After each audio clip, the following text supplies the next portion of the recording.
500 years ago, he washed ashore the sole survivor of a shipwreck.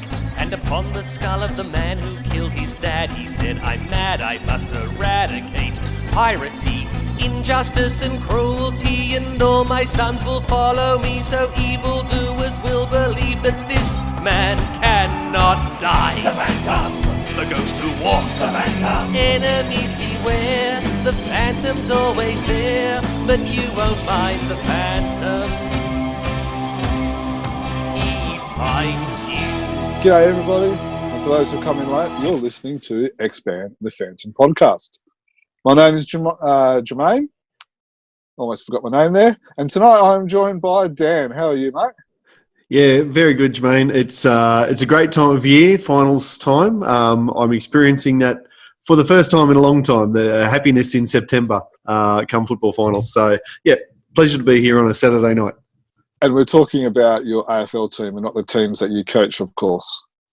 Well, I coach a number of teams, as some people may know. One of them narrowly avoided the wooden spoon last week, but we won the premiership with the other one last night. So local footy's awesome as well. Oh, okay. Well, yeah, I guess you take that. Yeah. I guess it's a way of kind of hedging your bets, isn't it? You coach enough teams, one of them's got to win. Yes. So Stephen's not with us tonight. He is planning a Mecca trip of his own, I guess you could call it. He's actually on his way to Ireland. And we're actually going to send him on a job while he's over there. So hopefully we can learn a little bit more about that. So hopefully we can learn a little bit more about that in the coming months. But tonight, I'm really excited about tonight. We've kind of touched upon this subject a couple of times with Kevin Patrick, with his thesis book. And then also when we were interviewing the Cholam movie, which was the movie that was made by a couple of Indian fanboys.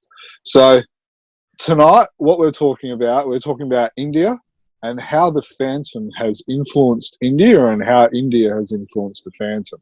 So it could be an exciting, it will be an exciting listen. We're also doing video, so you can see our ugly mugs. And to do that, there's no point in myself and Dan talking about India because I don't think neither of us have actually ever stepped foot in India, and we're a bunch of white boys. So that would be a huge disservice to do that. So what we've done is we've got one of the most prominent Indian collectors of the Phantom, but also of other comics from the country. So today we're going to be talking with Swaroop Chand. How are you, sir?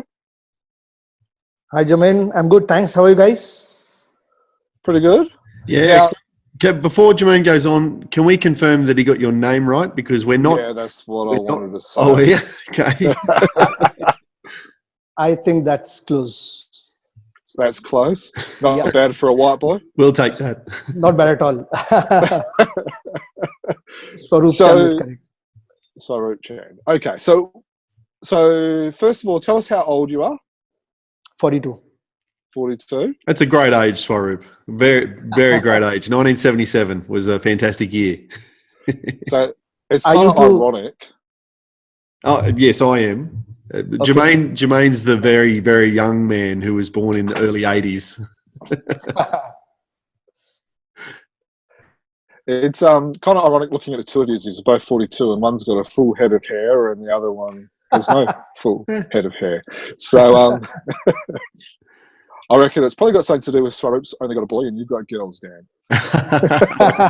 We all make choices.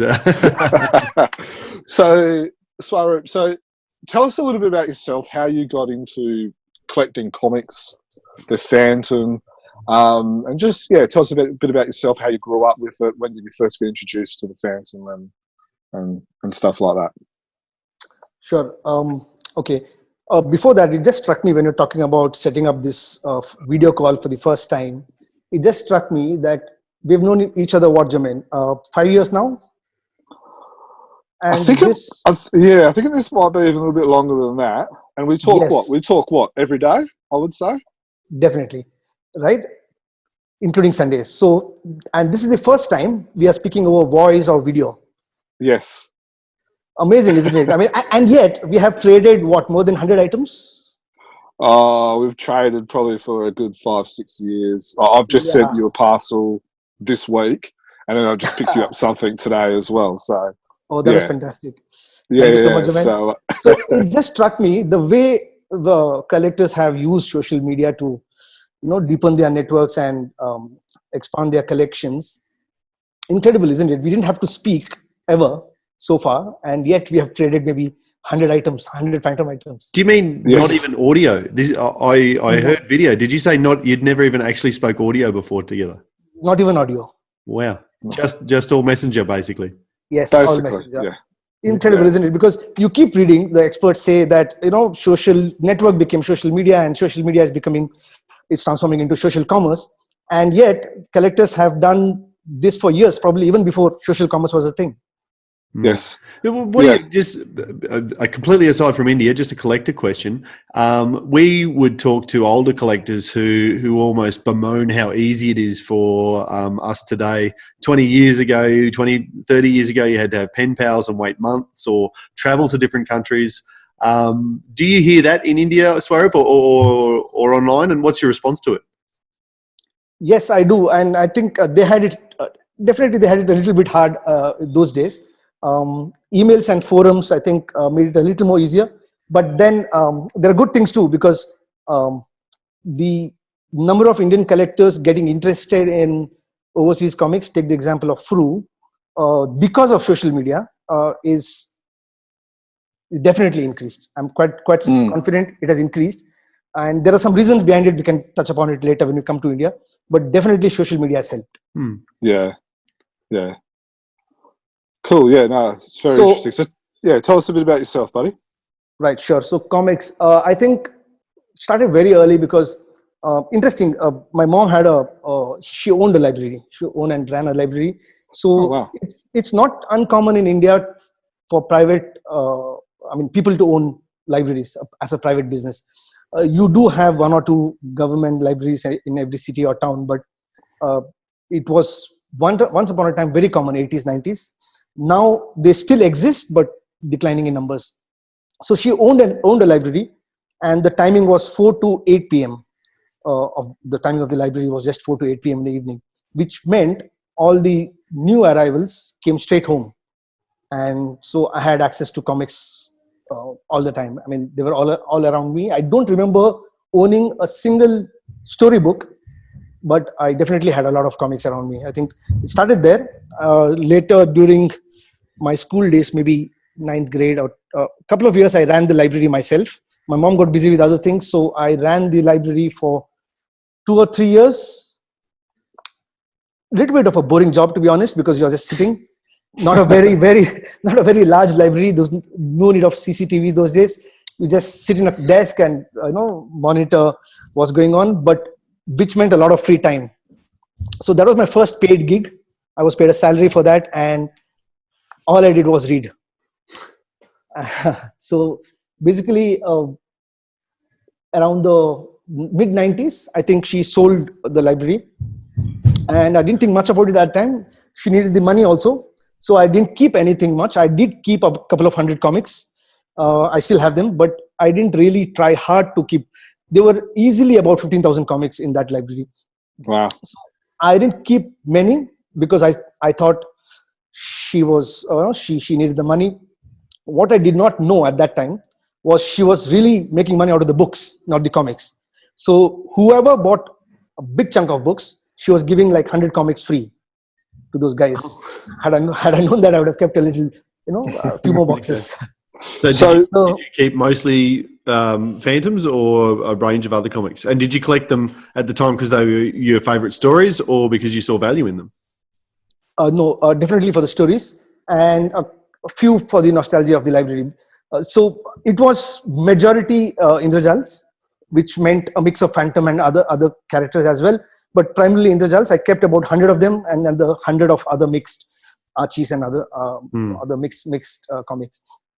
So then I moved out, started working in Bangalore, and I started buying comics in bunches of 10, 20, 30 back issues, just as a way of unwinding after work. And then I think that's when the bug bit me to a certain extent.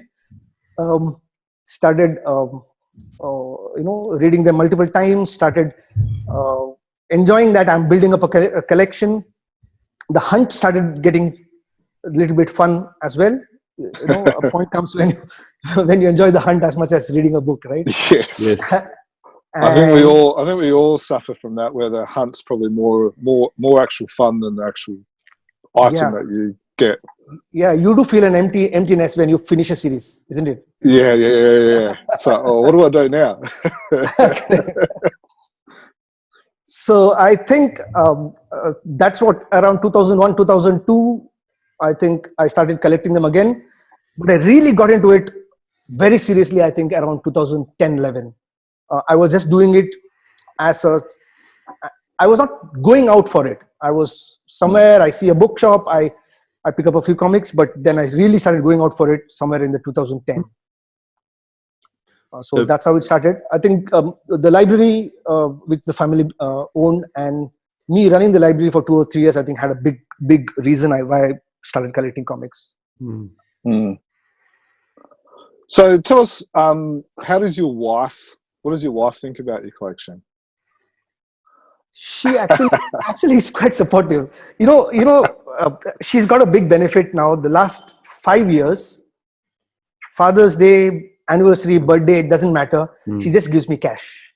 It's become gifting so easy for her, and I think that's one of the positives she's taken from the collection.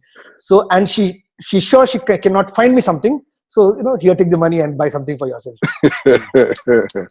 Yes. So she enjoys that bit. She enjoys not hunting for gifts. She's quite supportive, to be honest. And I think I was a bit conscious of the cost involved when buying overseas. Yes.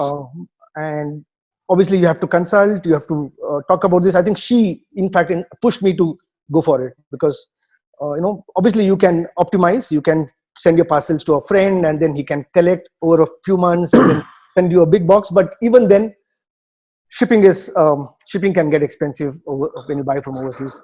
And not to mention, customs duties is quite high in India, and they are quite, quite particular about charging you. It's about 15% for comics and 15% of the value of the package. So considering all those, I was not quite sure if I have to really go out for it. I think she did push me. Okay. Yeah. So can you categorize yourself as a collector, Swaroop? Do you mostly collect comics or figures or art, or what's the scope of your collection, I guess? And secondary to that, I guess, can you give some sense of the scale of your collection as well, like how many comics, how much art, that sort of thing, just to give people a bit of perspective and for us all to, I guess, we all love to hear about other people's collections and the way they go about it too. Sure.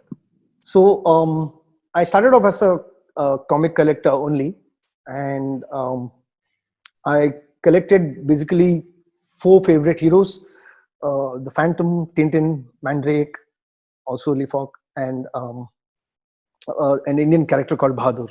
So I was only collecting comics. Right now, my range of collection includes also comic art and comic figurines. Figurines is a slightly different collection compared to the rest of my comics, because I'm trying to collect as many different comic characters as possible. Right now, I think I'm close to 200 different characters. Disney and that's the figurines. Yeah, figurines. So the Disney ones, Phantom ones, Marvel, DC, and Masters of the Universe. So I like to collect at least one per character. So that is a separate theme. Merchandise, not much. I collect only 2 things right now. It's a slippery slope. Jermaine, I think, is partly responsible for getting me into it. So don't blame me, buddy.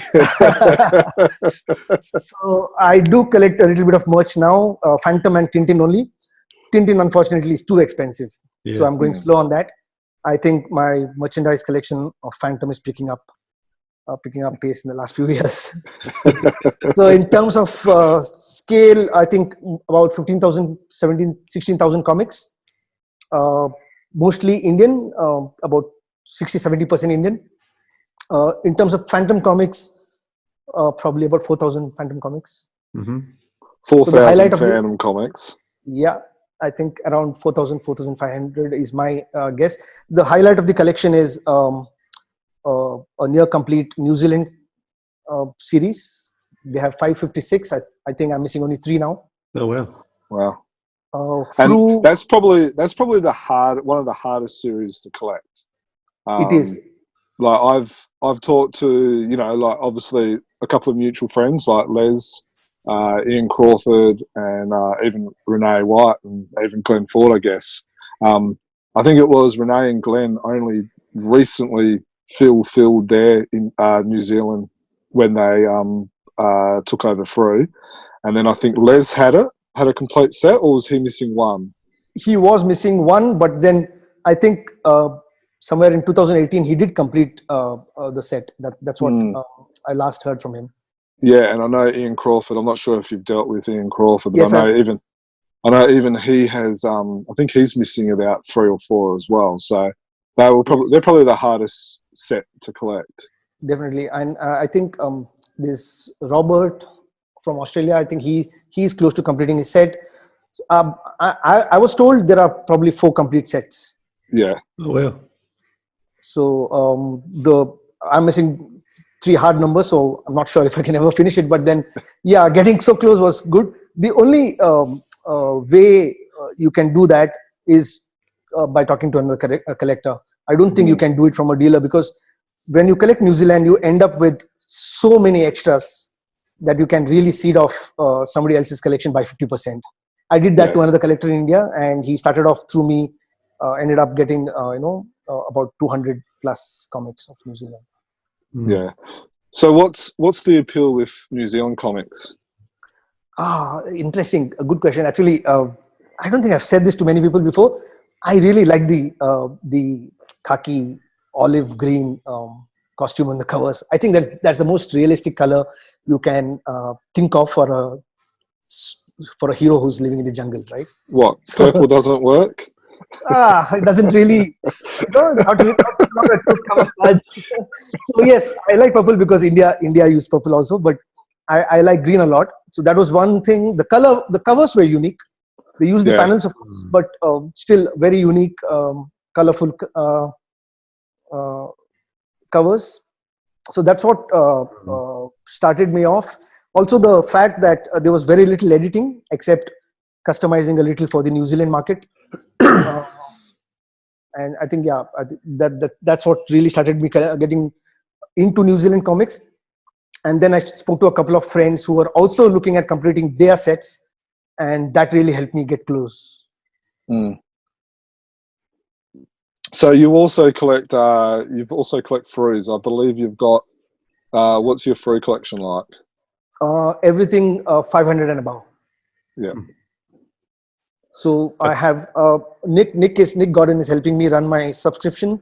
I'm usually a year behind because I wait for a whole year to for him to send me the parcel to again optimize on shipping.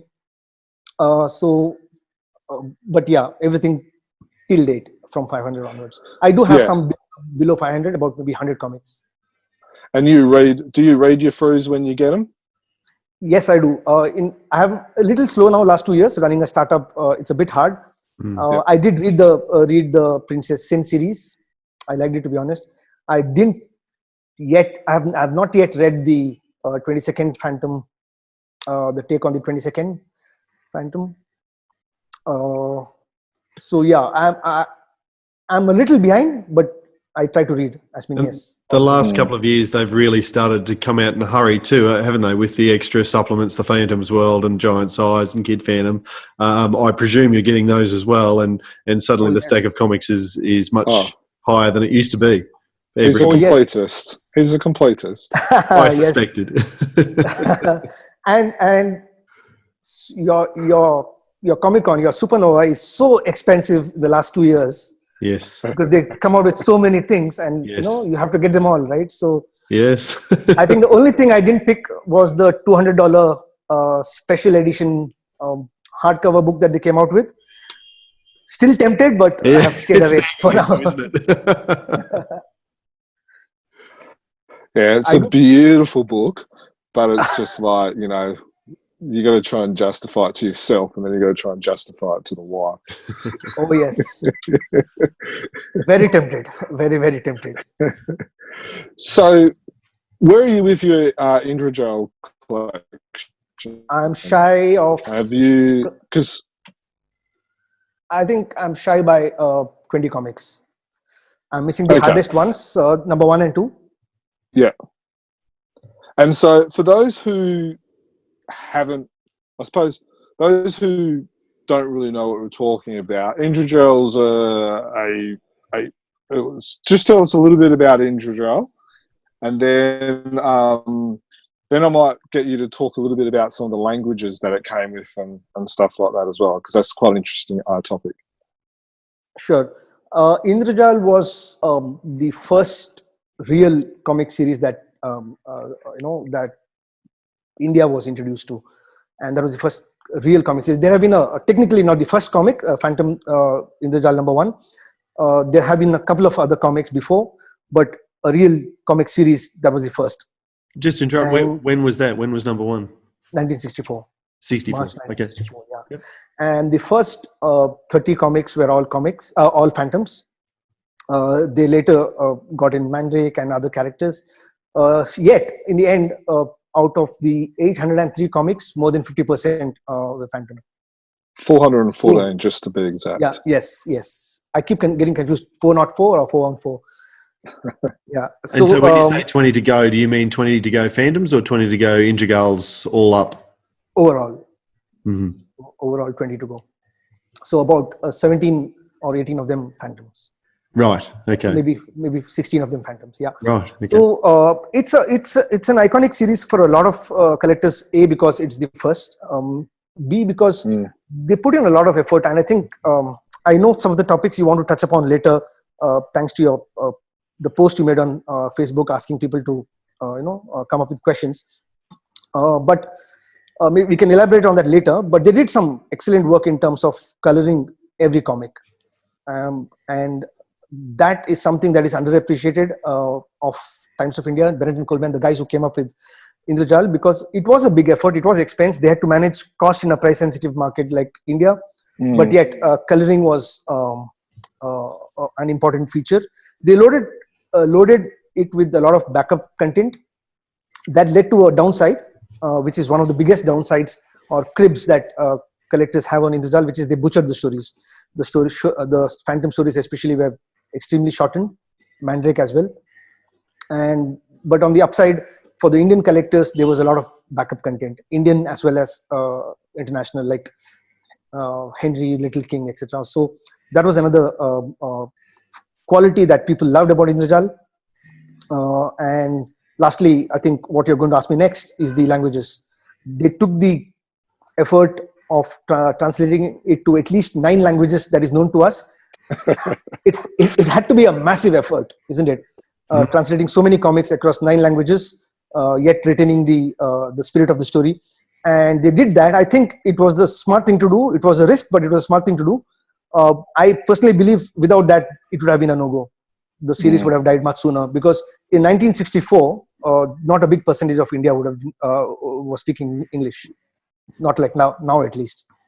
How many dialects are there in English in India? Sorry, Official or unofficial? either. Wikipedia says over 1,000. Right. Yeah, Right. I'm not And certain. so I presume the 9 were the 9 biggest then, 9 most popular.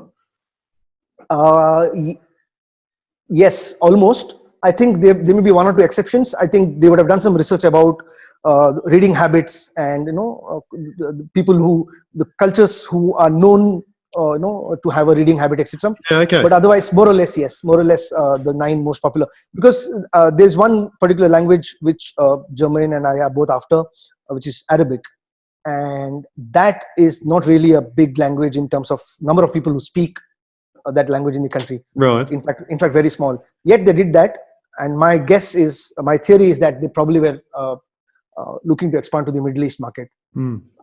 and maybe they were targeting that market. That's why they translated into Arabic. So just for the looking at Phantom Wiki, so we've got English, Hindu. I'm going to butcher all of these. G-U-J. Yeah. Gujarati. Marathi. You might be Okay. best to. Have you got Wikipedia in front of you? Yeah, you're looking at Phantom Wiki, or you're looking at look at Phantom Wiki. Jane pretty much 99% of the time is looking at Phantom Wiki. Yes. And I mean at work. I actually have a secret wish that I have for you guys. Maybe a little later I'll just talk about that around Phantom Wiki. So just while you're doing that, when you were talking about Arabic, that's the 10th one that we've seen a online version of the comic, but we don't know anyone who's actually got a physical copy. Is that correct? That's correct, except why it's quite certain there is somebody who has it is because there used to be a old blog which is not really active anymore, and there was a Lebanese collector who actually provided this, who scanned his comics and provided the scans to the guy who was running that Indian blog. So that makes me believe that the Lebanese collector, actually had them, and that fact that it was a Lebanese collector plus the fact that not many people in India speak Arabic is why I'm theorizing that probably they were looking at Middle East, Africa market. And is that because a lot of there's a huge Indian influence in that area? Probably yes, but also maybe research around how popular Phantom and Mandrake and other characters can get. The way Phantom, went overseas was incredibly fast without really the owners of the Phantom actively marketing it. The way it went overseas, I think people would have figured there's a market there. So coming back, there's English, Hindi, Gujarati, Marathi, Bengali. Bengali is the language in which Cholomon movie was made. Yes. Tamil, Arabic, Kannada. That is what we speak in my town, Bangalore. Malayalam. Telugu is listed here, but there's no evidence. I think thought we got some of them. No, we don't. We don't? That's the reason I'm counting 9, because Telugu would make it the 10th, actually. 1, 2, 3. It wouldn't surprise me if Jermaine's actually got one sitting on his shelf there. He probably doesn't know about it. me and Swaroop, that's been a huge point of, that's one of the things that we have like literally done together is try and hunt down a couple from each single language. And so, I thought we had some, but to be honest, I can't tell the difference with a lot of the dialects. But there is a trick of finding out the dialect, isn't that right, Swaroop? Do you remember how to do that? That's correct. In most of the comics, you look at the inside bottom of the last page, which is the back cover. It's usually written, unless the comic is cropped. It's usually, the language is usually written, and it's written in English. Okay. Yeah. So there you go. Okay. So you've probably got a bunch of people who have got Injagals and didn't know about the different dialects, scurrying to their collections now to flip open the back page and see what languages they've got. I'm just going to try and find one. Yeah, in fact, I have provided my services to at least 10 people over Facebook, asking me, can you please identify this comic? Yep. Yeah. So let's have a look.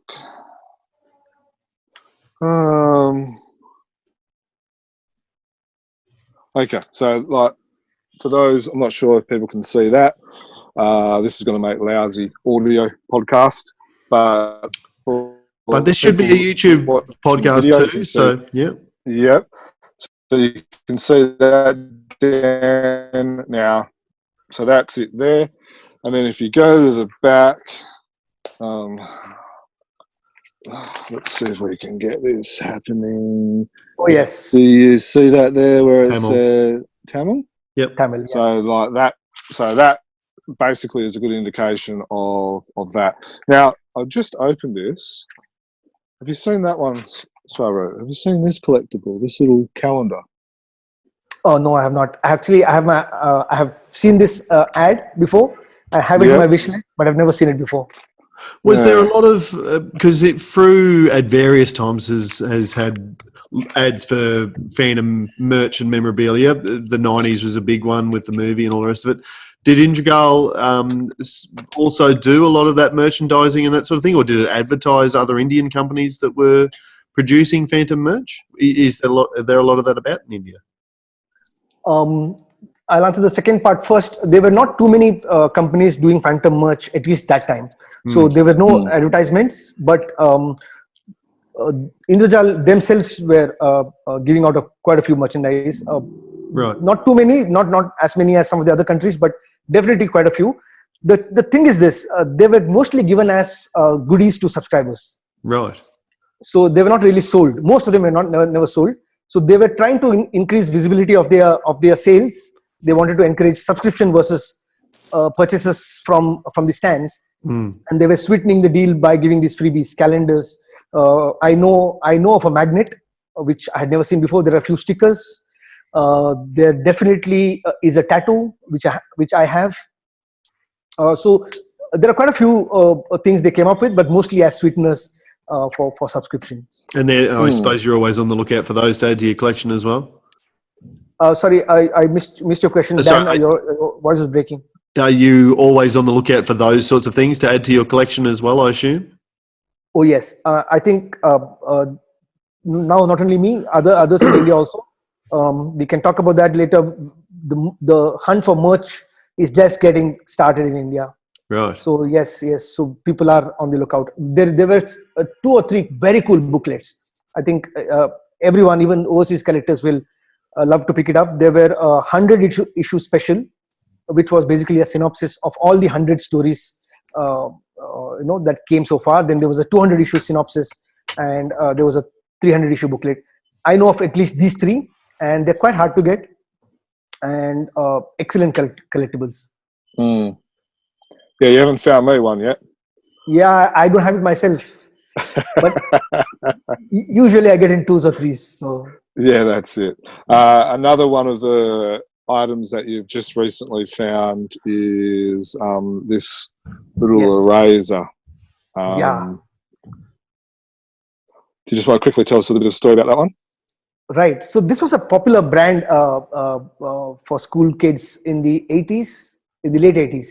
Very popular brand. And I remember there were there were a lot of characters. I think every comic character around the world. But Phantom, there were at least 2 designs.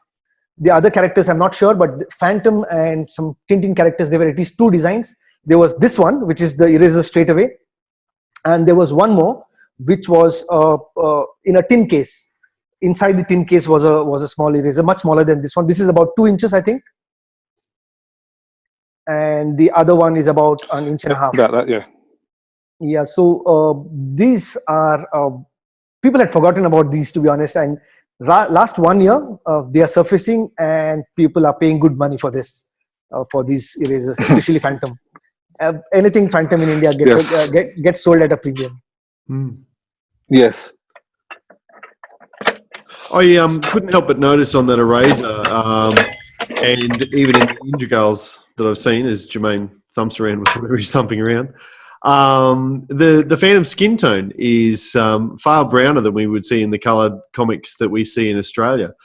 Is that typical for Indian comics, that the Phantom skin tone, was Indian essentially? And did that have some element to do with the popularity of the character there, do you think? I don't think so, because when I recall them coming out fresh from the print, I don't think that the tone was intentional. Even the eraser, probably is part to do with aging, right? Okay, and poor quality printing, or poor quality. So I don't think that was intended. Okay. But yes, the fact that there was at least an Indian connection that definitely helped in the Indian market. Yeah. And I think again, if you remember, if you watch the Cholomon movie, there is a mention where many Indians would probably not realize that later it's been made clear that Phantom has no Bangala has no real connection with India. At least in the early years, yes, there was some confusion, there was some India connection, but later after the 60s at least there wasn't, and many Indian collectors may not be aware of that fact. So the Indian connection definitely, I think, is part of the popularity. Cool. So do you have a couple of while we're doing a bit of show and tell, do you have a couple of items with us that you can maybe tell us a bit about? Oh yeah, sure. I have some here. What All I've tried to So do, again, if you're just listening to the podcast, go to YouTube and skip to about the 41 minute mark, and you'll be able to see these items that Swaroop's showing us. Right. So I'm trying to show some of the things that probably overseas collectors are less aware of. I think what I know from my conversations with collectors overseas is that Indrajal is well known, Phantom collectors, I mean. Indrajal is well known, and to a certain extent Diamond Comics. But there were other publications which did release Phantoms, and even Diamond Comics and Indrajal themselves, like we spoke about the merchandise, did a little beyond comics. So I just show a few items that are related to that. The first set is this. Let me just. So these are novels in Hindi language. The interesting thing about this, can you see them? Yep. Put them a little bit closer thing to the. Put them a little bit closer. Yeah. Up. Yep. Yeah. Brilliant. No, we don't want to look at you, Swaroop. We want to look at the goodies. It improved the light and a bit of mood music, I think, for Jermaine at the moment. There's a story about these. I'm interested to see whether Swaroop mentions this part of the story about these or not. Okay, I don't think I'm aware of that. But what's interesting about this is that these are not adaptations of anything that Lee Falk or anybody has done in the past. These are what I'm told is I can read this language, but not in good pace. So I've not really read them. But what I've heard from the other collectors who have read them is that they are original stories of India. Which originally created from India, which would be, as far as we're aware, would be one of the few Phantom stories that are actually originally created from India. Is that correct? Yeah, probably the only ones. This set probably is are the only ones. Yeah. How many is in this set? And they're prose, you say. So no, even comic books. So no comic art and stories coming out of India. Just those prose stories. Yes, that's as far as I know. I think these are the only original Indian stories to come out. So I think, Jermaine, to come to your question, I have seen at least six or seven different designs. I had a few others. I traded with some of the Australian collectors. So I have seen at least 6 or 7. I am told there are probably over 10. Oh wow! So that's something. That's an interesting Indian collectible that many Indian collectors themselves are not aware of.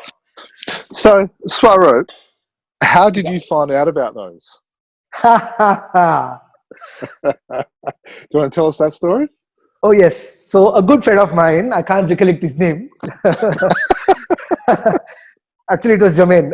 Jermaine heard from someone, and this is the interesting thing. Jermaine also heard from another Aussie collector, if I'm not mistaken. Yes, Bradley Peach. Right. And that there is something to come out of India. There was something that came out of India in Hindi language. It was a prose, it was a novel, and probably he was even aware it was an original Indian story. And when he came, he asked me that first. I was completely unaware of it. And I didn't try, to be honest, too hard in the first couple of weeks after he told me.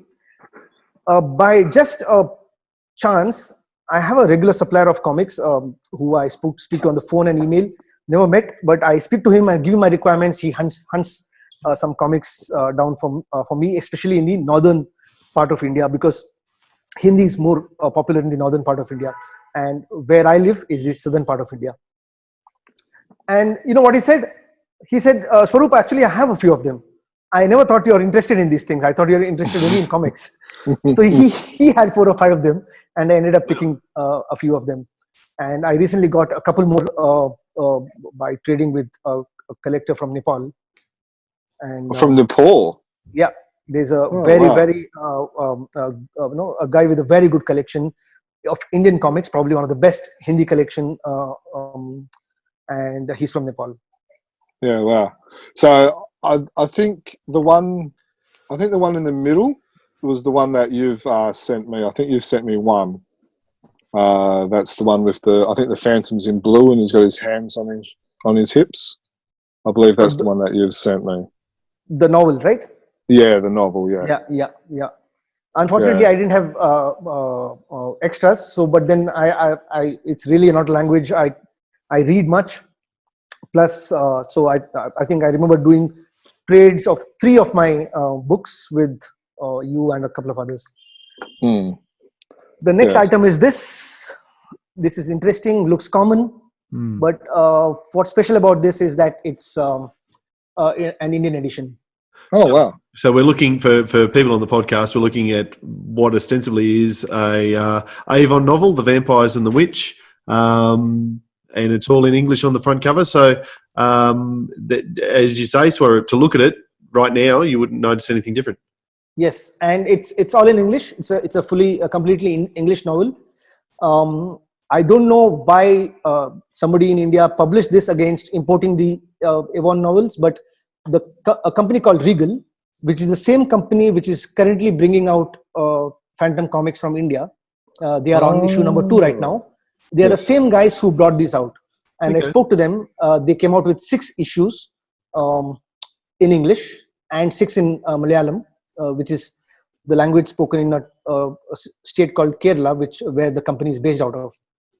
And unfortunately, they don't have these themselves. Oh, wow. Good news is 2019 or 2020 they plan to come back printing all of them, both in Indian language and maybe English as well, all 15 of them once again. Oh, interesting. Oh, interesting. Because Hermes Press obviously is only up to about number 10 or 11 of themselves, and are slowing down. So it'd be another interesting way or another copy of the book that people might want to chase down. So what year did they originally release those in? 1985. 1985. So I'm guessing 84, 85. All the 6 came out. Right. Oh, wow. Oh, you can put me down for a set of those when you get them as well, mate. Done. I was just for talking people to not watching the video, Swaroop did not blink. I'm surprised I had to actually ask you, to be honest. Normally the way our conversations go is, oh yeah, I found this and I've got you one. So yep, sweet, nice, cool. And then we just like send it, and then what is about every 6 months we go, who owes what money now? So you really have to go back to all the old conversations and notes to really make the totals, isn't it? So this, I'll show a merchandise next. This is a VHS set of 2 tapes. Somebody definitely didn't want to pay the license fee. As you can see, they played around with the spellings. Mandrax, Luthar, and Flash Garden. Thankfully, Phantom is all right. So this very hard to come by. I don't know. It was very common in India when you are done watching a tape, you would reuse that tape and record something over it. So I don't think it was something common elsewhere too, but we definitely did that a lot. And I think part of that must have been lost by now, because if you think about it, these things are far easier to preserve or save compared to comics or other paper stuff. But surprisingly, this is the only second piece I've come across. I know another collector who has one. Quite a hard item to come by. And that's not even taken out of the shrimp wrap by the look. So have you watched it? Have you seen the video movie? No, it was out. I have not watched. I don't have a VHS player anymore, but I have actually packed it again. Okay. It's not in its original packaging. Right. Okay. Next is just to tell the viewers a little bit about another trend in India. These are miniature comics. Some of them 3 inches, some of them 4 inches. I'll show a few of them. These are freebies. These came as promotional giveaways with completely unrelated products. I don't know. Maybe that's the thing about Phantom's popularity in India. So this first one, it's a shoe brand. It's a brand of shoes. And really don't know why, but Phantom is on it's a Phantom comic. This one is a 4-inch comic, 4-inch tall. This one is a stationery company. Again, a different stationery company, not the same as the previous one. So there were a lot of this. I'll just show a few of those covers. Very nice covers. Colorful, and the size makes it quite cute. Yes. They came in multiple languages. I know at least 3 languages: Hindi, English, and Bengali.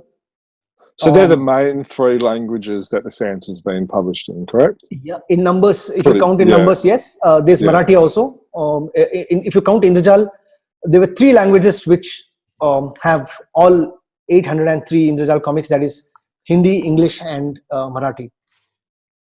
All the others started a bit later, like Gujarati started about 20 issues later, and Bengali started about 30 issues later. But these 3 started all together. So this is another. This is a cookie brand. Mm-hmm.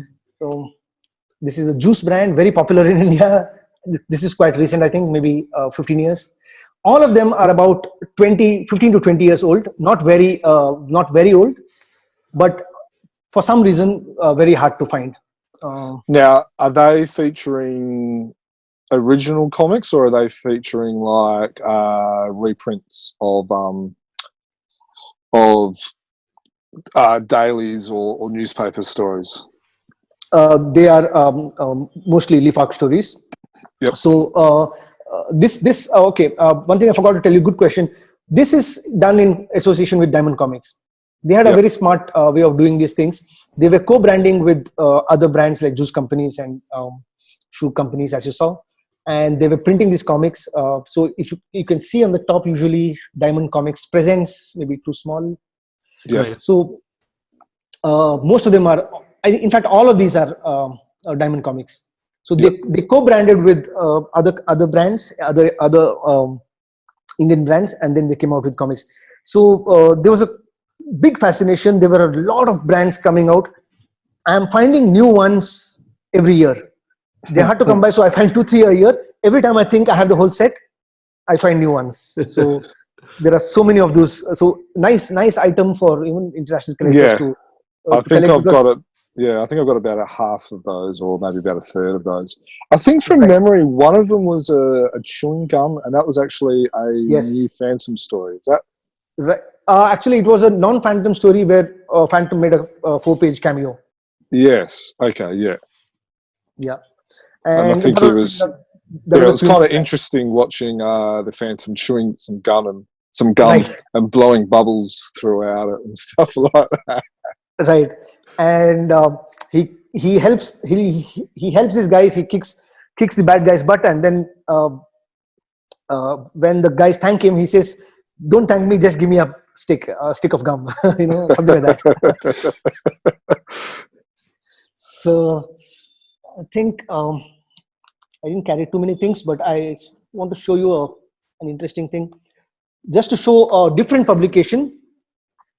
This is a publication out of Kerala again. There are a couple of interesting things about this. One is very lesser known publication. People overseas know Indrojal and they know Diamond. Recently they know Rani Comics. But Vidyarthi Mitram is a much lesser known comic series who also came out with Phantom. What The was that second one? interesting- Sorry, Sorry. what was The that? name?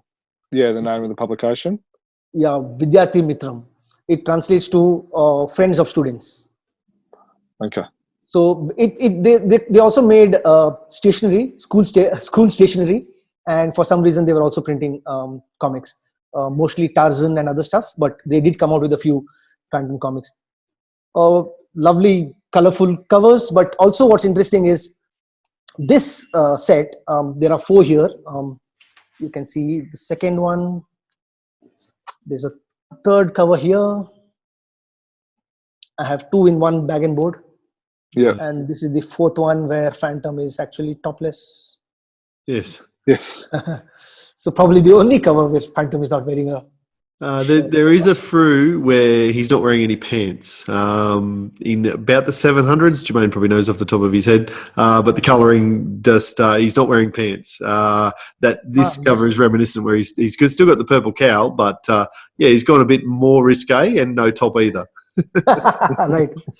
So what's also interesting about this is Vidyarthi Mitram, the publisher, came out with almost all of their work in Malayalam language, which is the language where the publisher came from, which is the state where the publisher came from. But these are actually not in Malayalam. They are in a different language, Tamil, which is a neighboring state of Kerala. And I think not many were aware that Vidyarthi Mitram even published Phantom, even less aware that they published in 2 languages. And this set of 4, rarely seen a full set of 4. So something whenever I show to friends overseas, plus the quality of the covers, I think everyone has liked them. So I thought I'll just show them here. So what year are they? These are the 70s. I don't remember the exact year. I can just have a quick look if it's written in English.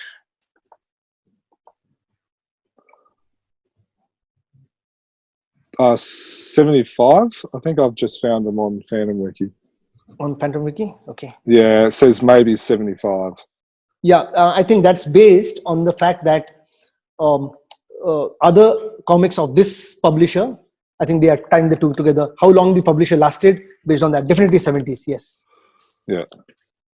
And another sister publisher from the same state,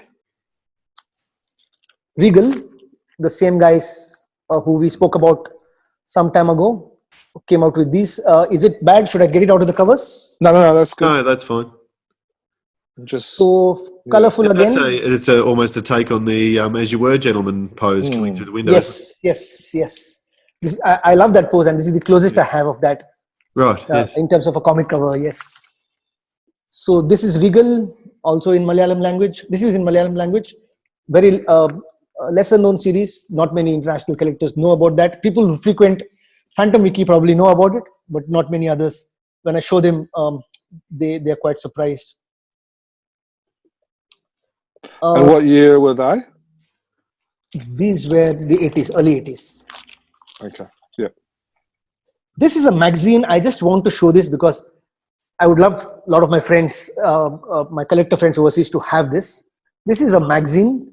It has almost all popular comic characters on cover. If you see this. Is Gentleman the name of the magazine? That's the name of the magazine. And there's a big, again, for people who are just listening to the podcast, it's a big gentleman across the top. There's a circle in the middle of the cover and the text there is Inner World of Comics. And then surrounding it is a montage of what must be more than 50 comic characters. And the Phantom features prominently in the bottom right-hand corner, Glenn Ford image, if I'm not mistaken. It looks like, yes, agree.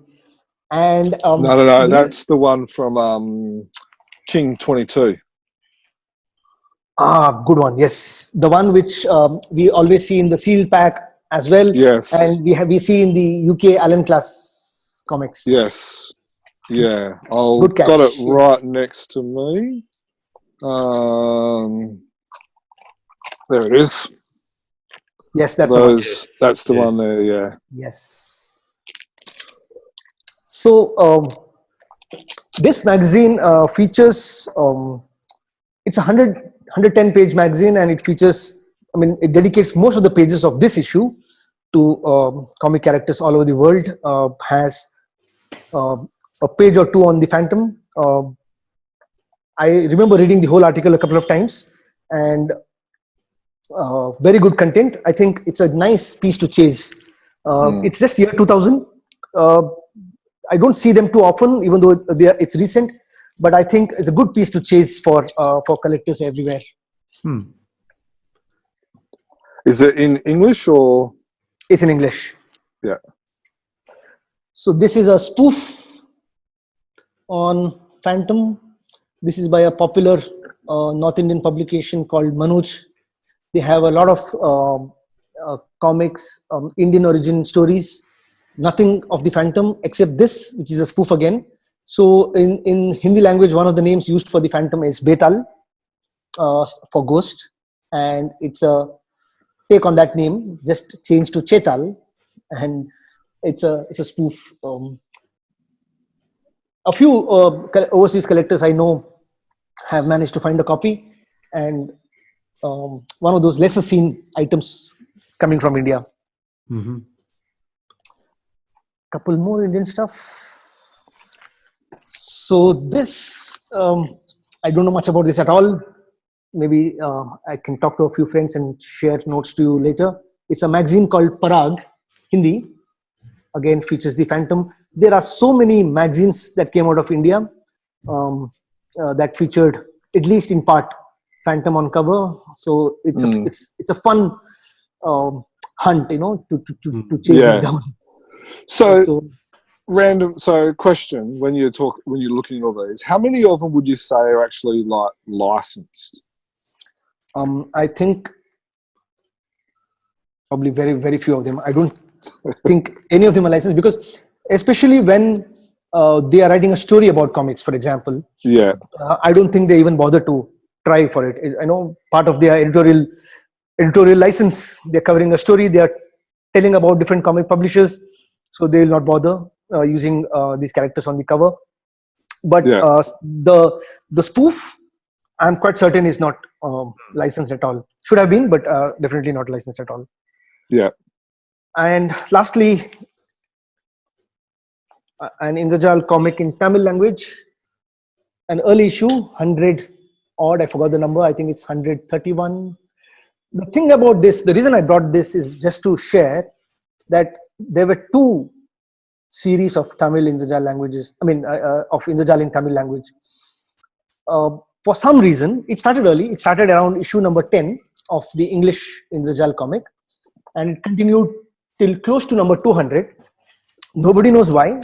They suspended Tamil language publication altogether, and they started again much later in the late 300s or during the volume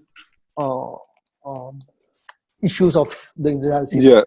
So very few people know that there were two parts to it. There was a break in between, and this is one of those which is from the first part. Wow, interesting. This one small one, I don't know if you can see this, a very popular magazine called Divana. It is India's take on Mad magazine. Divana literally translates to Mad.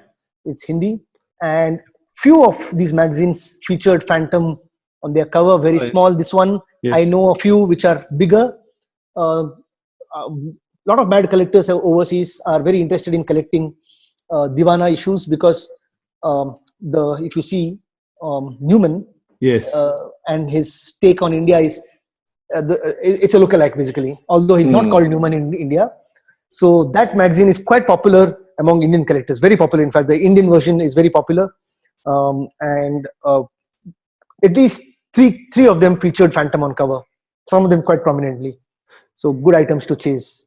So you mentioned there about that magazine being particularly popular with Indian collectors at the moment. Have you, in your time, and you say you've been devoted to the more devoted to the pursuit in the last 10 years, since 2010, have you noticed any change in the way that Indian collectors are collecting, or is there what's the collector's market like in India, with particular reference to the Phantom, I guess? Okay. um, there seems to be two different streams going on. There is um, the more modern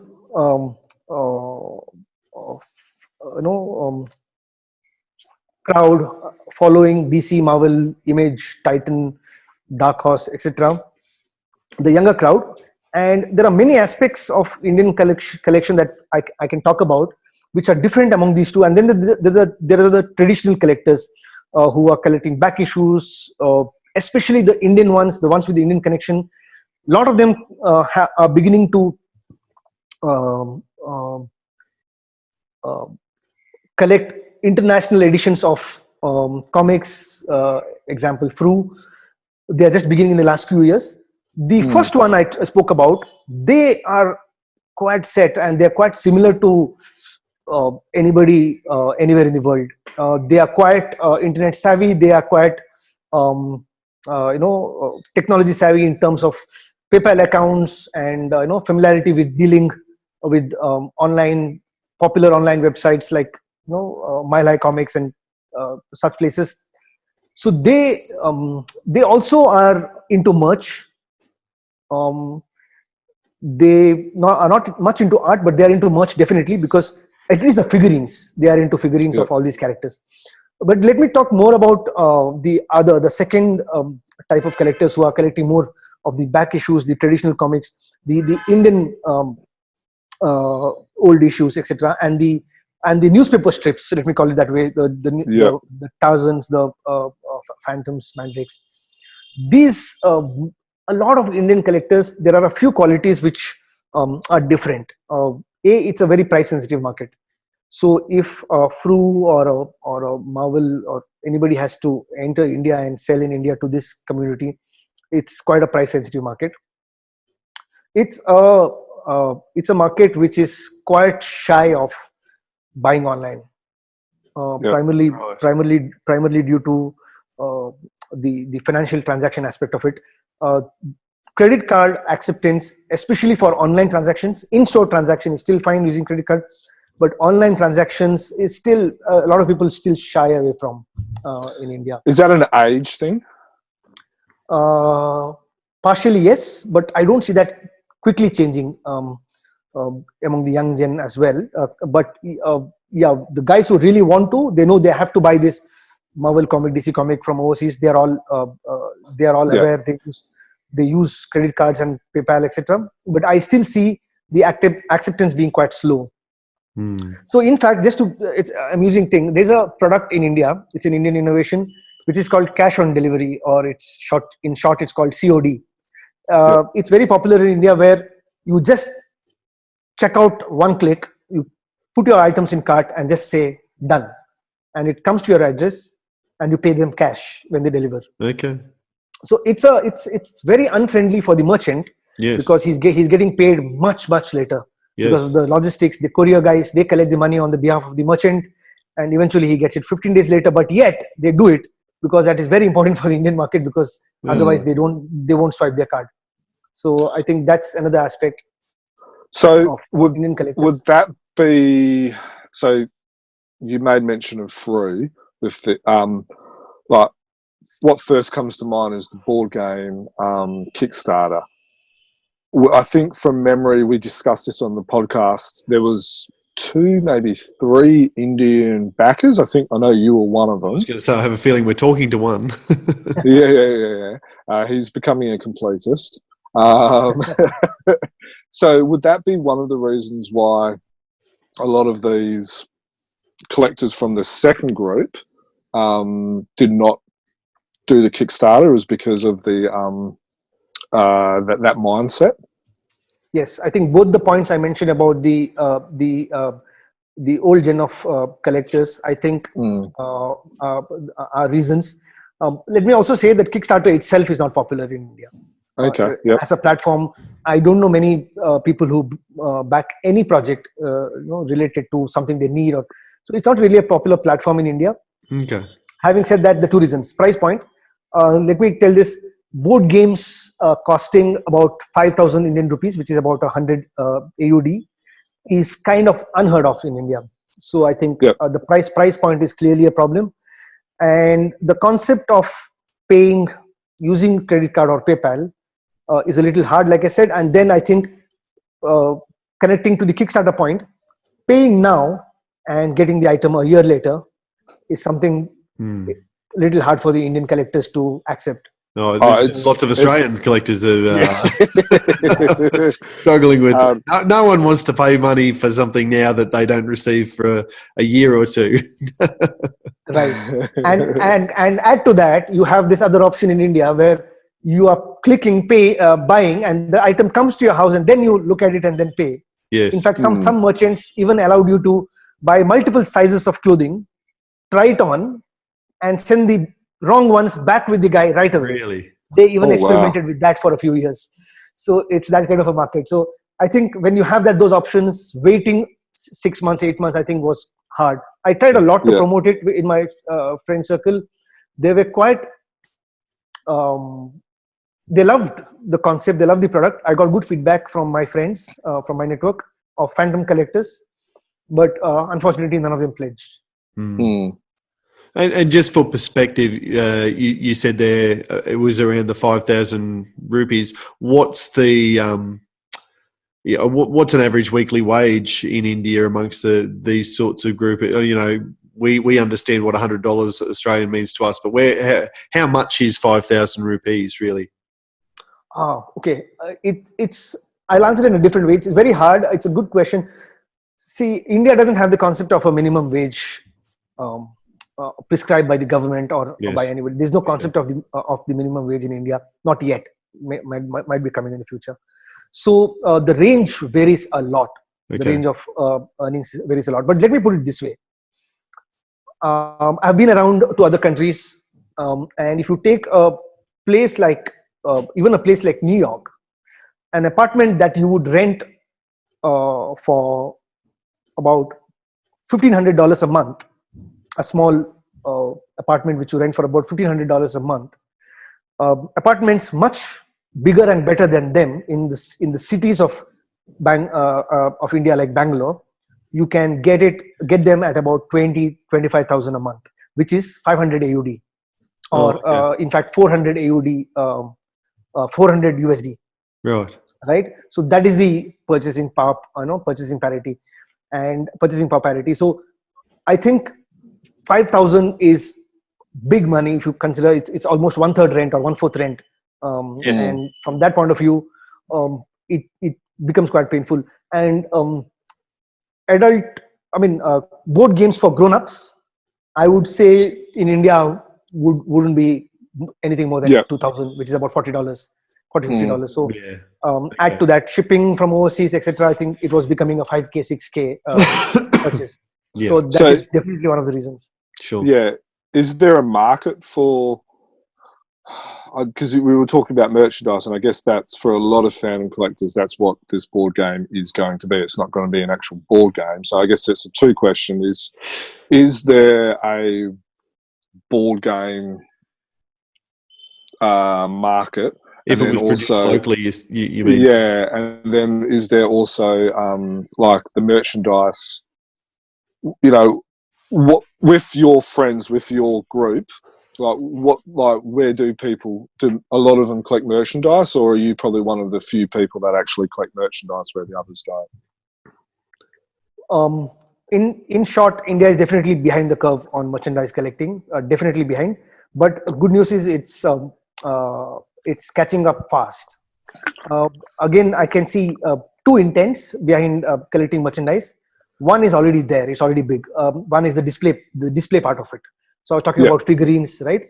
So almost every collector I know has definitely at least a small corner for displaying his figurines, at least one Phantom or other characters, Superman, Spider-Man maybe. So collecting figurines and making a display corner is something that is already big in India. People are spending big bucks on figurines and other collectibles. So something like boss fights could be quite popular in India. The boss fights figurines. Yes, and in fact, Indian, I mean, custom made. If you can remove the shipping out of the equation, even statues like the ones that Icon made will definitely sell in India at similar prices, because I know the figurine market, it's quite expensive even in India. I think it's just a dollar to rupee conversion, because most of them are made elsewhere and they're just imported. There is a market because people like having a display corner. Yeah. That is there. That is already big. Yeah. The other one is going after merchandise as a theme. Like you do anything related to Phantom, or I do anything related to Tintin and a little bit of Phantom. That kind of theme based is quite behind. I think it's not big in India yet. It is catching up slowly, thanks to some Indian collectibles that are surfacing recently, last few years. Thanks to social media, people are displaying what they have, and others are becoming aware of it, and therefore people are chasing those. So it's catching up. It is very early, but very similarly, art as well. I can talk about art. If you take art as a special kind of merchandise, art is probably a little ahead in the curve in India than merchandise. Yeah, but India is catching up. If I want to have this display versus I want to collect everything on this theme. The second one does not exist yet. Right. Yeah. Is that because of like storage rooms? Like in Australia, majority of us have larger houses than what we really need because there's a space for it. Like, I've got 4 bedrooms in my house, and then I've got 2 kids, and then myself and the wife that sleeps in one room. So there's a spare room in a sense, and I'm assuming a lot of Australians are in a similar situation. Would that be a situation in India where people just don't have the space? To some extent, yes, but also we are masters of utilizing small spaces. I mean, Bangalore is still quite better because we have much bigger spaces here in terms of our houses or apartments. It's much more harder in Bombay, in Mumbai. Yeah. And they are really masters at optimizing space. So I know a lot of my Mumbai friends who have a corner, they have a library. So a very common, interesting thing that Indians do now, at least my friends, including in expensive, very expensive places like Bombay, is that, by the way, I just recently read Bombay real estate wise is probably second in the world right now. So it's crazy there. And they do have a space. What they cleverly do is they create a home office come man cave, or skull cave. Skull cave. So they do this. So there is a working space, and there's a library, and there's a display. So a lot of guys do it in terms of. So space is somewhat of definitely a thing, a reason, maybe partially, but not really big. The real reason, I think, is just not caught on. Yeah. Because they are spending, they are buying. I remember walking in to this popular store in Bangalore recently, and guys were buying $300 statues of far lesser known characters. $300. I mean, in rupees, it's like 15,000. Yes, I mean, they are popular with the younger generation. You must be familiar with the character V from V for Vendetta. Yes. By David Lloyd. So figurines of V, figurines of other lesser known, less popular characters. One can argue probably they are more famous now with the Gen Z, but still they are spending big money on figurines. And the reason is the pricing is that way because they are not manufactured in India. Most of them are licensed by Marvel or other companies, and they are just converted to Indian rupees. So if, let's just say, for instance, a Phantom figurine came out that was manufactured in India, would that be cheaper, and would that sell? Definitely. It will be cheaper. May not be as cheap as China, but then China won't take small orders. But yeah, it will be cheaper if you manufacture here. It will take out the shipping out of the equation. It will take customs out of the equation.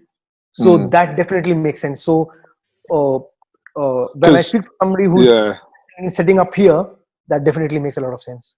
because from in talking to you previously and also today, shipping and custom fees seems to be a huge. I don't know whether you call it a negative or a government ripoff, but but like it seems to be, you know, like a stumbling block for a lot of collectors when it comes to the Phantom. Yes, yes, and add to that PayPal and credit cards. A bit shy to use credit cards. I think that's where. In fact, I've had at least 5-10 friends request me, "Hey, you are anyway doing this. Can you just buy this for me and maybe let's." I've Yeah. done that for a few friends. So when are you going to become like a publisher or a middleman of the Phantom? That was an option in front of me a while ago, but then I was just beginning to do my startup, and so I had to turn it down. It was one of the hardest decision I did, but yes, hopefully someday, it's nice to have hobby and work.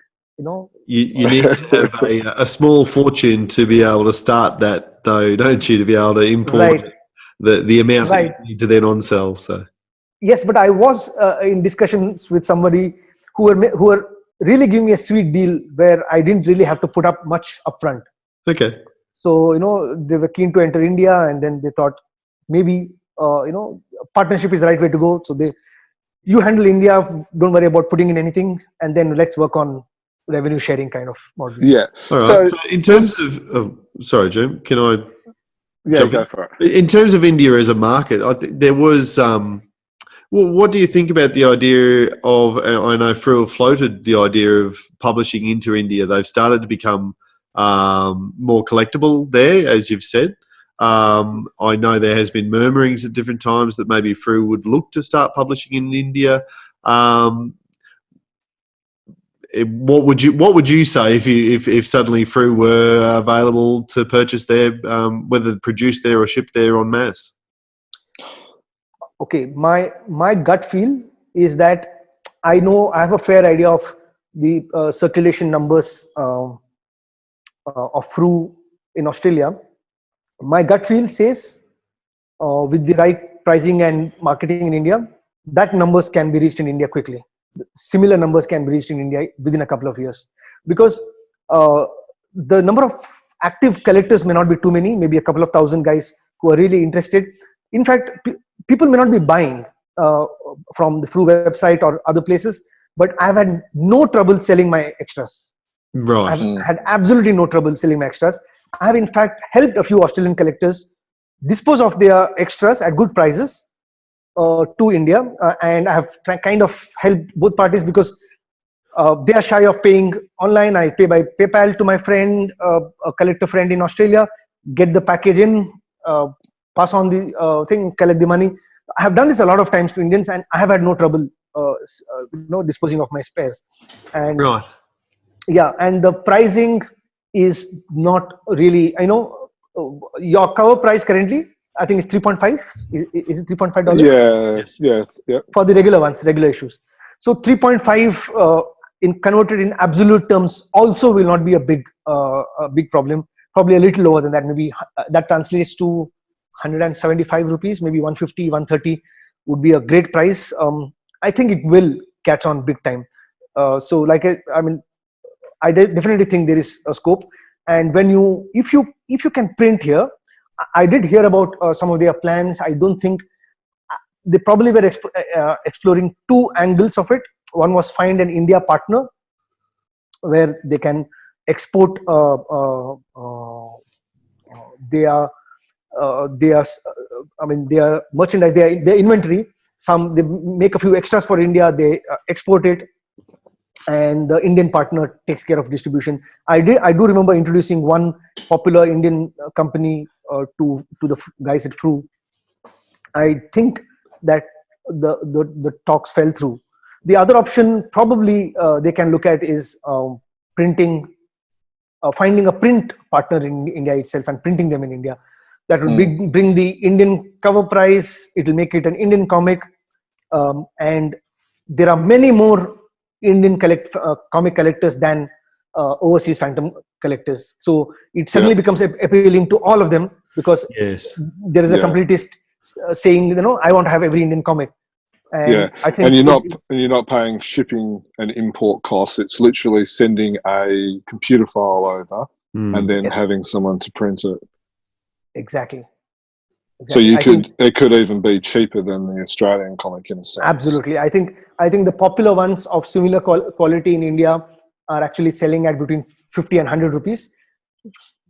I mean, a comic like Flu 32 pages, regular issue 32 pages, can actually reach that 100 rupee mark. And, depending on the volumes. Okay, so this is going to be a question that I think everyone's waiting for us to ask. Would that comic have to be in color? Good one. So color will definitely help, I think. So you sort of alluded to it before when you said that all the Integals were originally published in colour. There is a bit of an expectation amongst the Indian market that comics are in colour, isn't there?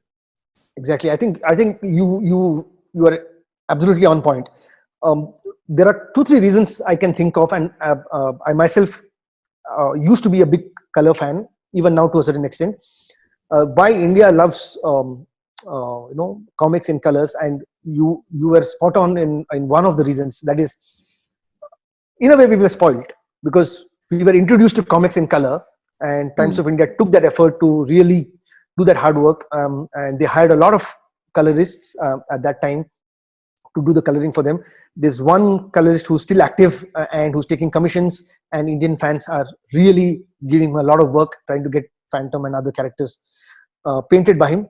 So being the Indian comic experience, the first experience itself was in color thanks to Indrojal, and subsequently every major long-running series of India has been in color. So I think a couple of regional ones are in black and white, but every publication with a national presence has been in color ever since. So that way we are used to it and we expect it. I guess while we're on this topic, Jermaine and I know of this because a lot of the times when Indian collectors get involved in conversations on the Facebook pages that we frequent, that's one of the colours. That's one of the questions that's always asked. Oh, is this a comic that's in colour or whatnot? And I think it can become a bit of a talking point amongst Australian fans, or a bit of a joke amongst Australian fans. Oh, the Indians are always looking for colour, and for us, we grew up on black and white. So there's that difference.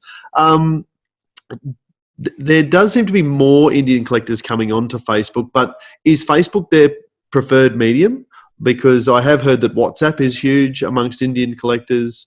What sort of social media, what does that look like for Indian collectors? Yeah, I think within India, in terms of the Indian ecosystem of buyers and sellers, WhatsApp is big. And I think WhatsApp is very popular because it's much more instantaneous. People are checking it more times in a day. There is a rush for certain rare comics when something comes up and the first one claims it. So WhatsApp really works. And the second best, I would say, in fact, if I consider Indian collectors trying to build overseas collection, probably Facebook is definitely number one platform of choice. And your point is also interesting on the question they ask about, is it in color? I'll come to that. There may be a reason about it. For it. Before that, this on the color, right? It may be hard for other non-Indian collectors to understand this, but culturally in India, colors are really big. I don't know how to convey this. You look at our traditional attire. You look at our weddings; they're all colorful. Very colorful. Bollywood. Sorry. Bollywood is known for its color. There's that festival as well. Yeah. Colors, yes, Holi. And so it's really big. In short, if I have to say in short,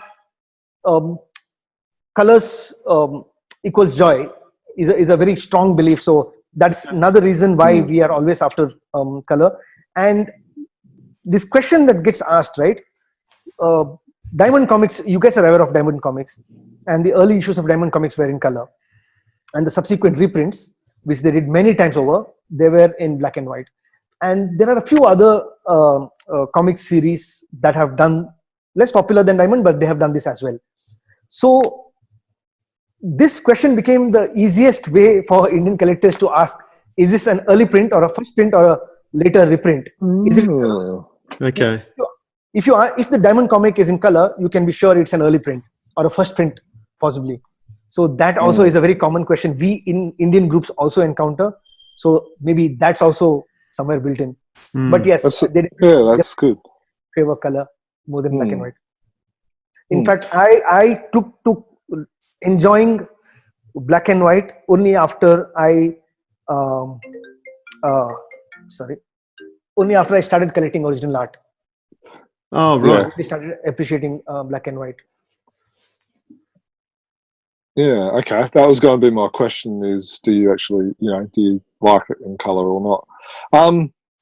Okay, so with the Indra comics, I believe there was maybe 2, maybe 3 stories that were non-newspaper in the sense of dailies and Sundays. And I think that was Vultures the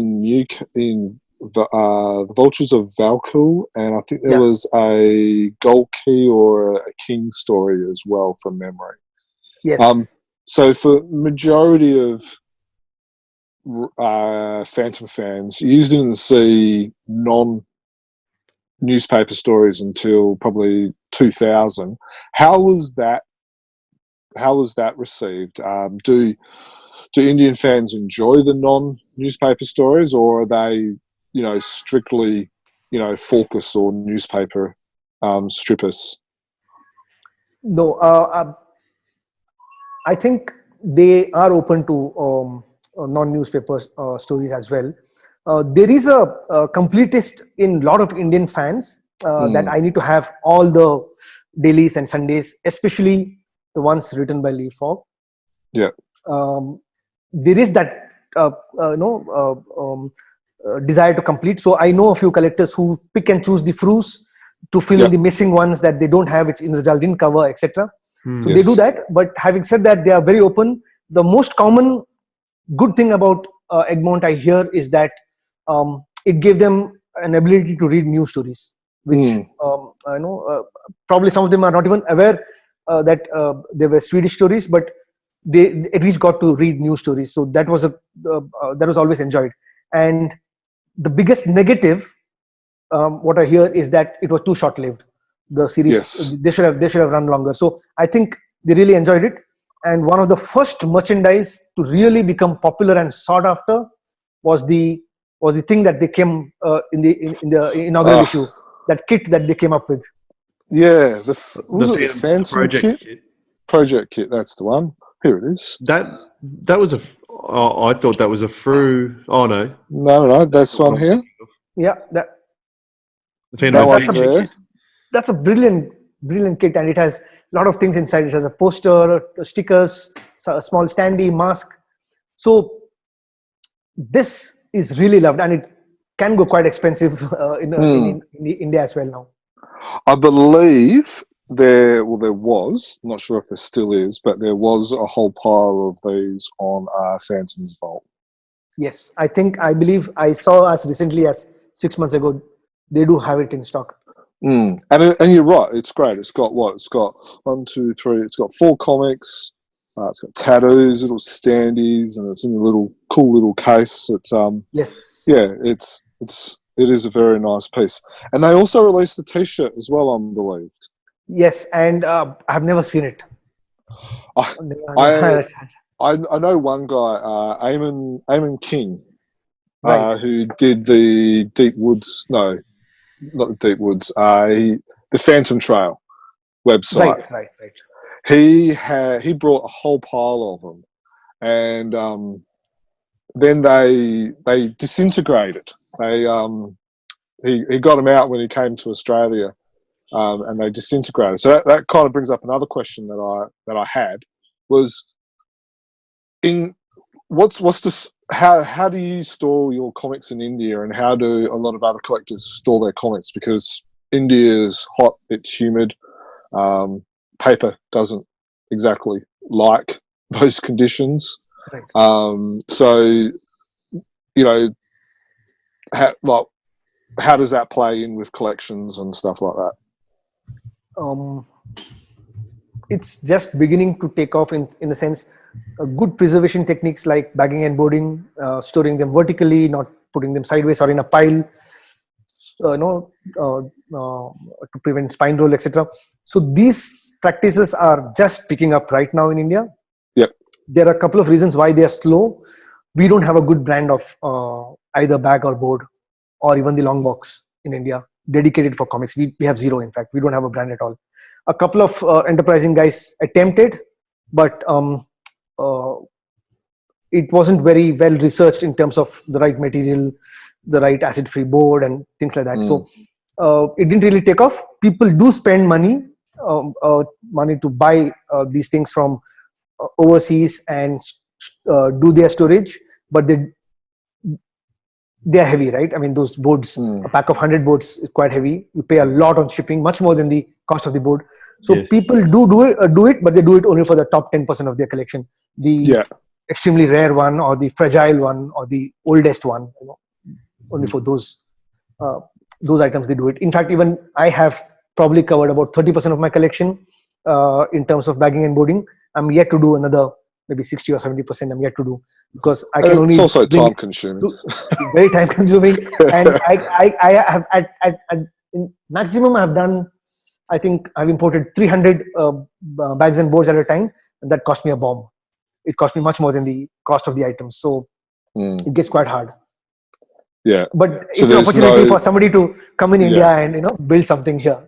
Yes. So are there comic shops in a sense, like what Australians experience, what Americans and stuff like that? Do you have comic book shops, or is it like the concept of the LCS, the local comic store, really does not exist.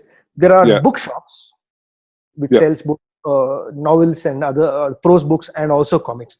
That is one popular type of book, shops. The second type is the pop culture stores, which cover movies and comics and all kinds of pop culture. So those also they are more popular for the figurines and for the graphic novels and the newer comics, and for the back issues bookshops. Okay. Yeah. Okay. Cool. It's interesting. So going back to one of our past conversations, when you decide to give up coding for a living and you decide to become a publisher, would those Phantom comics be distributed into those pop culture shops as well as the bookstores, or would it be literally kind of like a web order type of thing? I think it will have to be both. Because the good thing is it's very common in India. It used to be a practice, probably even now I don't know, but it used to be a practice overseas in many years ago. It's very common to have companies which are just book distributors. They don't publish, they don't know content, they don't create content. They are just they are the network, right? And there are the publishers. So it's very common for the one to rely on the other. So you don't have to reinvent the distribution network. You can always rely on an existing player to do that for you. Obviously, it eats into the margin, but then I think it's necessary. And online is definitely important because,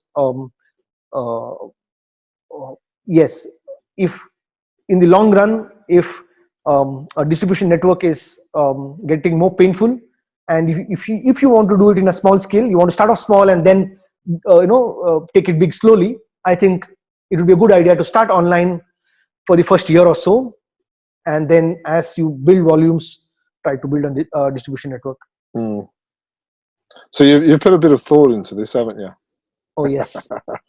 Yeah, because True. Have you gone as far as having the discussion with your wife? Yes, and in fact, she wanted me to do both. Oh, okay. I just couldn't do it because if my startup failed, Yeah. I wanted to be sure I put everything into it. Yeah. I didn't want to have that doubt that did I not do my 100% for my startup? Was I distracted with the other business, etc.? So that's the reason I didn't do it. But otherwise, she was keen. Yeah. Oh, that's good. And I know for a fact that your wife is quite what would be the supportive of your addiction. Has she finished your little diorama yet? Finishing touches. So phase 1 is what I showed you the picture of. It has gone to phase 2. Yeah. Phase 3 is not yet done. So the phase 3 was adding a few more figurines and making the little pieces of the diorama dustproof by some mechanism, maybe a glass case or some kind of a coating. I don't know. So that part is still pending. So for those who haven't, don't know what you're talking for me, about. let alone anyone else listening to the podcast. I'm trying to remember that, a lot of these conversations and past conversations that me and Swaroop have had. So, so tell us a little bit about this diorama that your wife has done for you. It's been about a 2-year project from memory, I think. Yeah, it was a project of about 4 to 6 months of work, and there was a long gap between she went back to it. So there was this hobby she was pursuing on trying to do miniature gardens or fairy gardens or what you call it. So she was doing that, and then as a hobby, and then she decided to give me a small deep woods scene. So a lot of rough wild jungle, a few animals, the skull cave, phantom and hero, and few other characters yet somewhat work in progress. So she made this about 1.5 feet by 1 feet and 1 feet, maybe 2 by 1 feet. It's on a nice wooden plank, heavy thing, it looks quite rough and like a true jungle.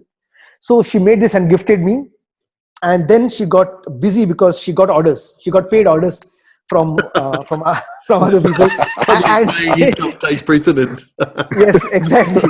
And she neglected my project, and then That's terrible.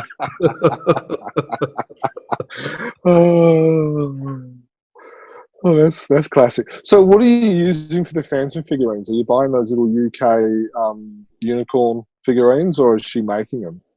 The Phantom ones, the current Phantom, which is, a lot of improvement to be done there. She made it.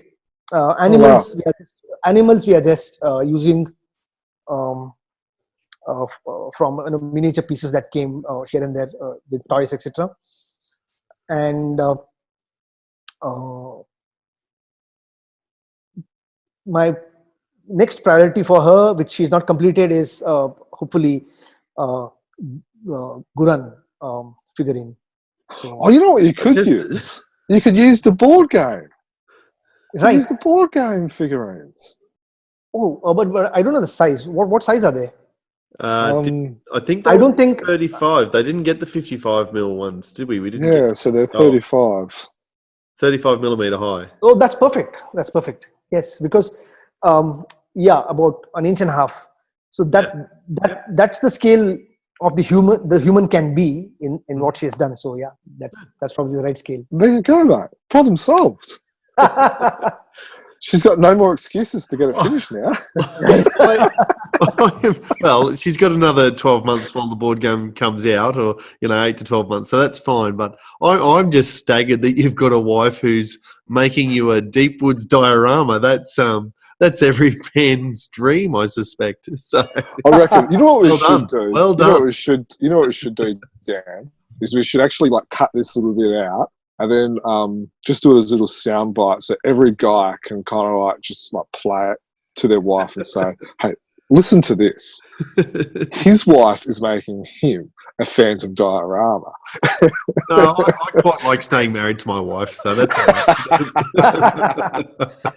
In fact, I'm going to tell her, the nice things you told in this conversation about her. so that to push her to finish the project.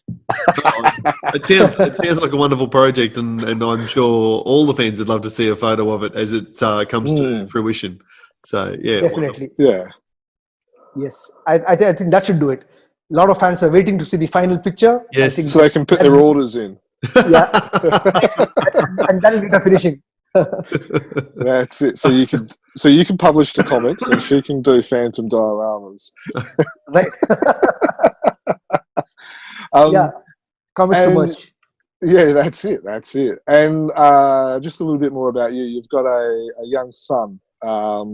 He's about 6, I think. Yes, Is that correct? Yeah. So has he got the collecting bug yet? Collecting bug, yes.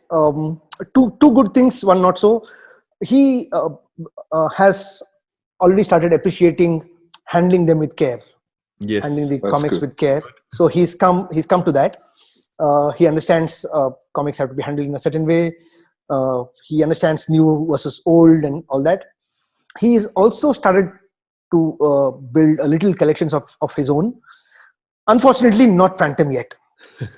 Yeah. So Disney figurines, a collection of Disney figurines, a collection of small toy cars. He's got a set of different collections. He's using the word collections a lot, but not into Phantom yet.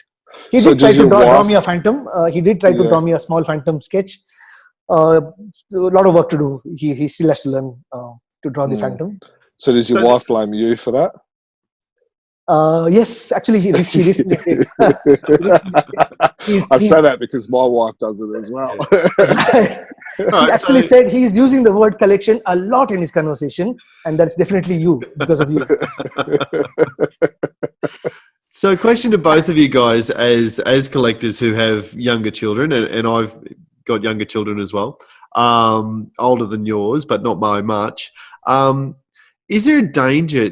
I think it's really important for my son as he builds a collection to read it all, and pore over his comic books and don't store them mint and read them once and put them away, which is what I do and what I'm sure you guys do too. But you've got to. It's a tricky balance, isn't it, to still play with the gallery series cards and thumb them to death and that sort of thing.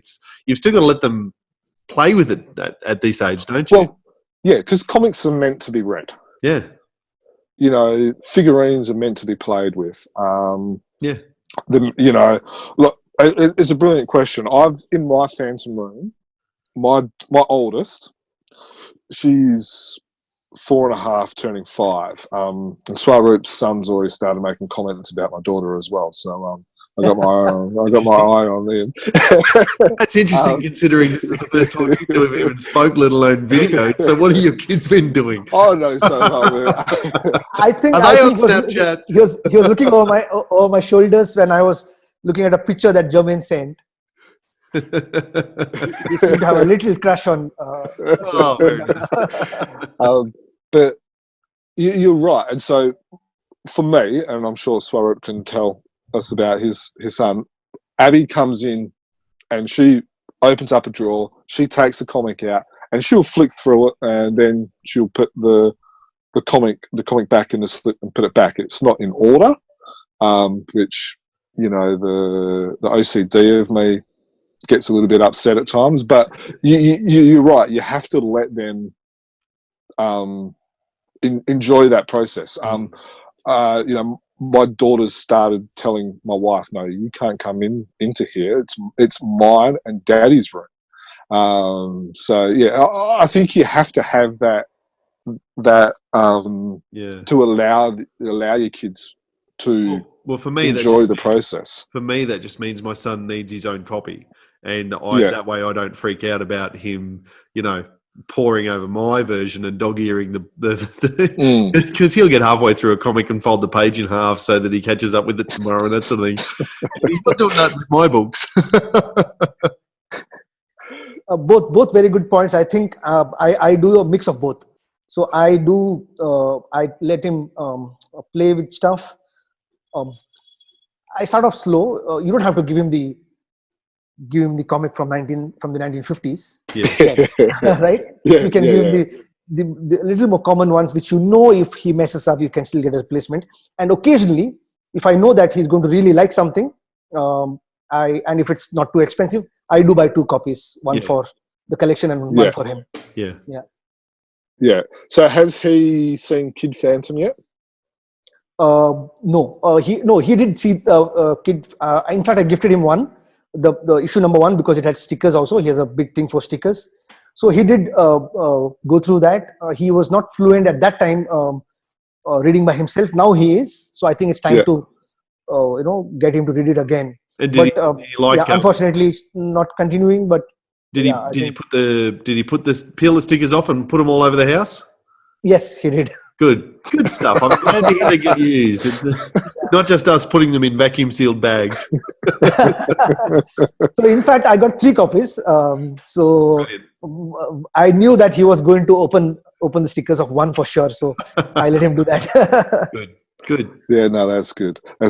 Now, another piece of merchandise that you didn't make mention of, which I would probably say is the most popular Phantom merchandise in India, would be these. Oh, yes.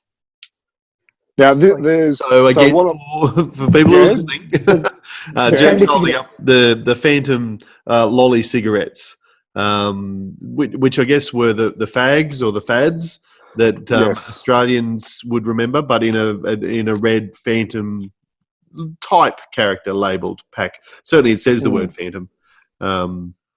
So, Swarup, do you want to explain to the listeners why the Phantom in this specific case is sporting a beard?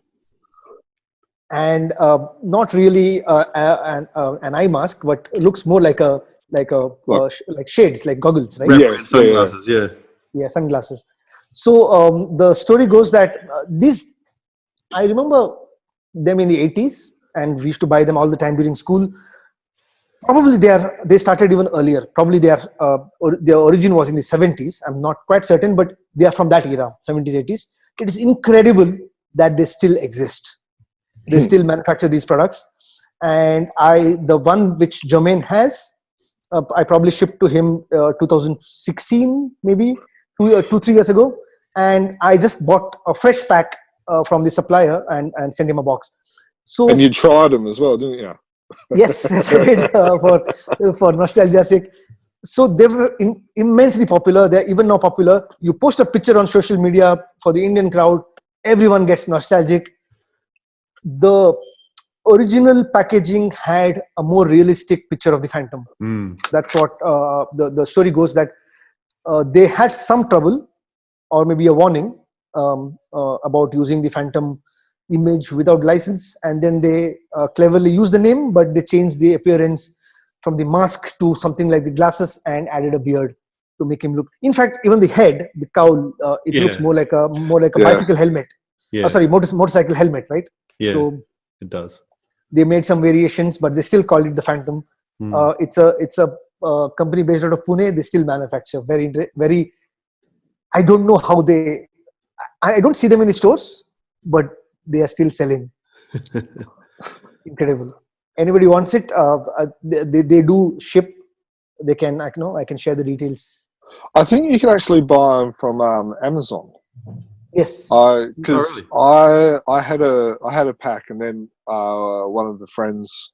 So I've got the box as I showed you, and then a couple of my friends were keen, so I gave them. I actually opened the packet, and I've given them a couple of boxes and stuff like that. And then a couple of them found them on Amazon and started buying them from there. So Dan, a question for you. What's something interesting that you have learned, or if you've got a follow-up question of something that Swaroop has talked about tonight?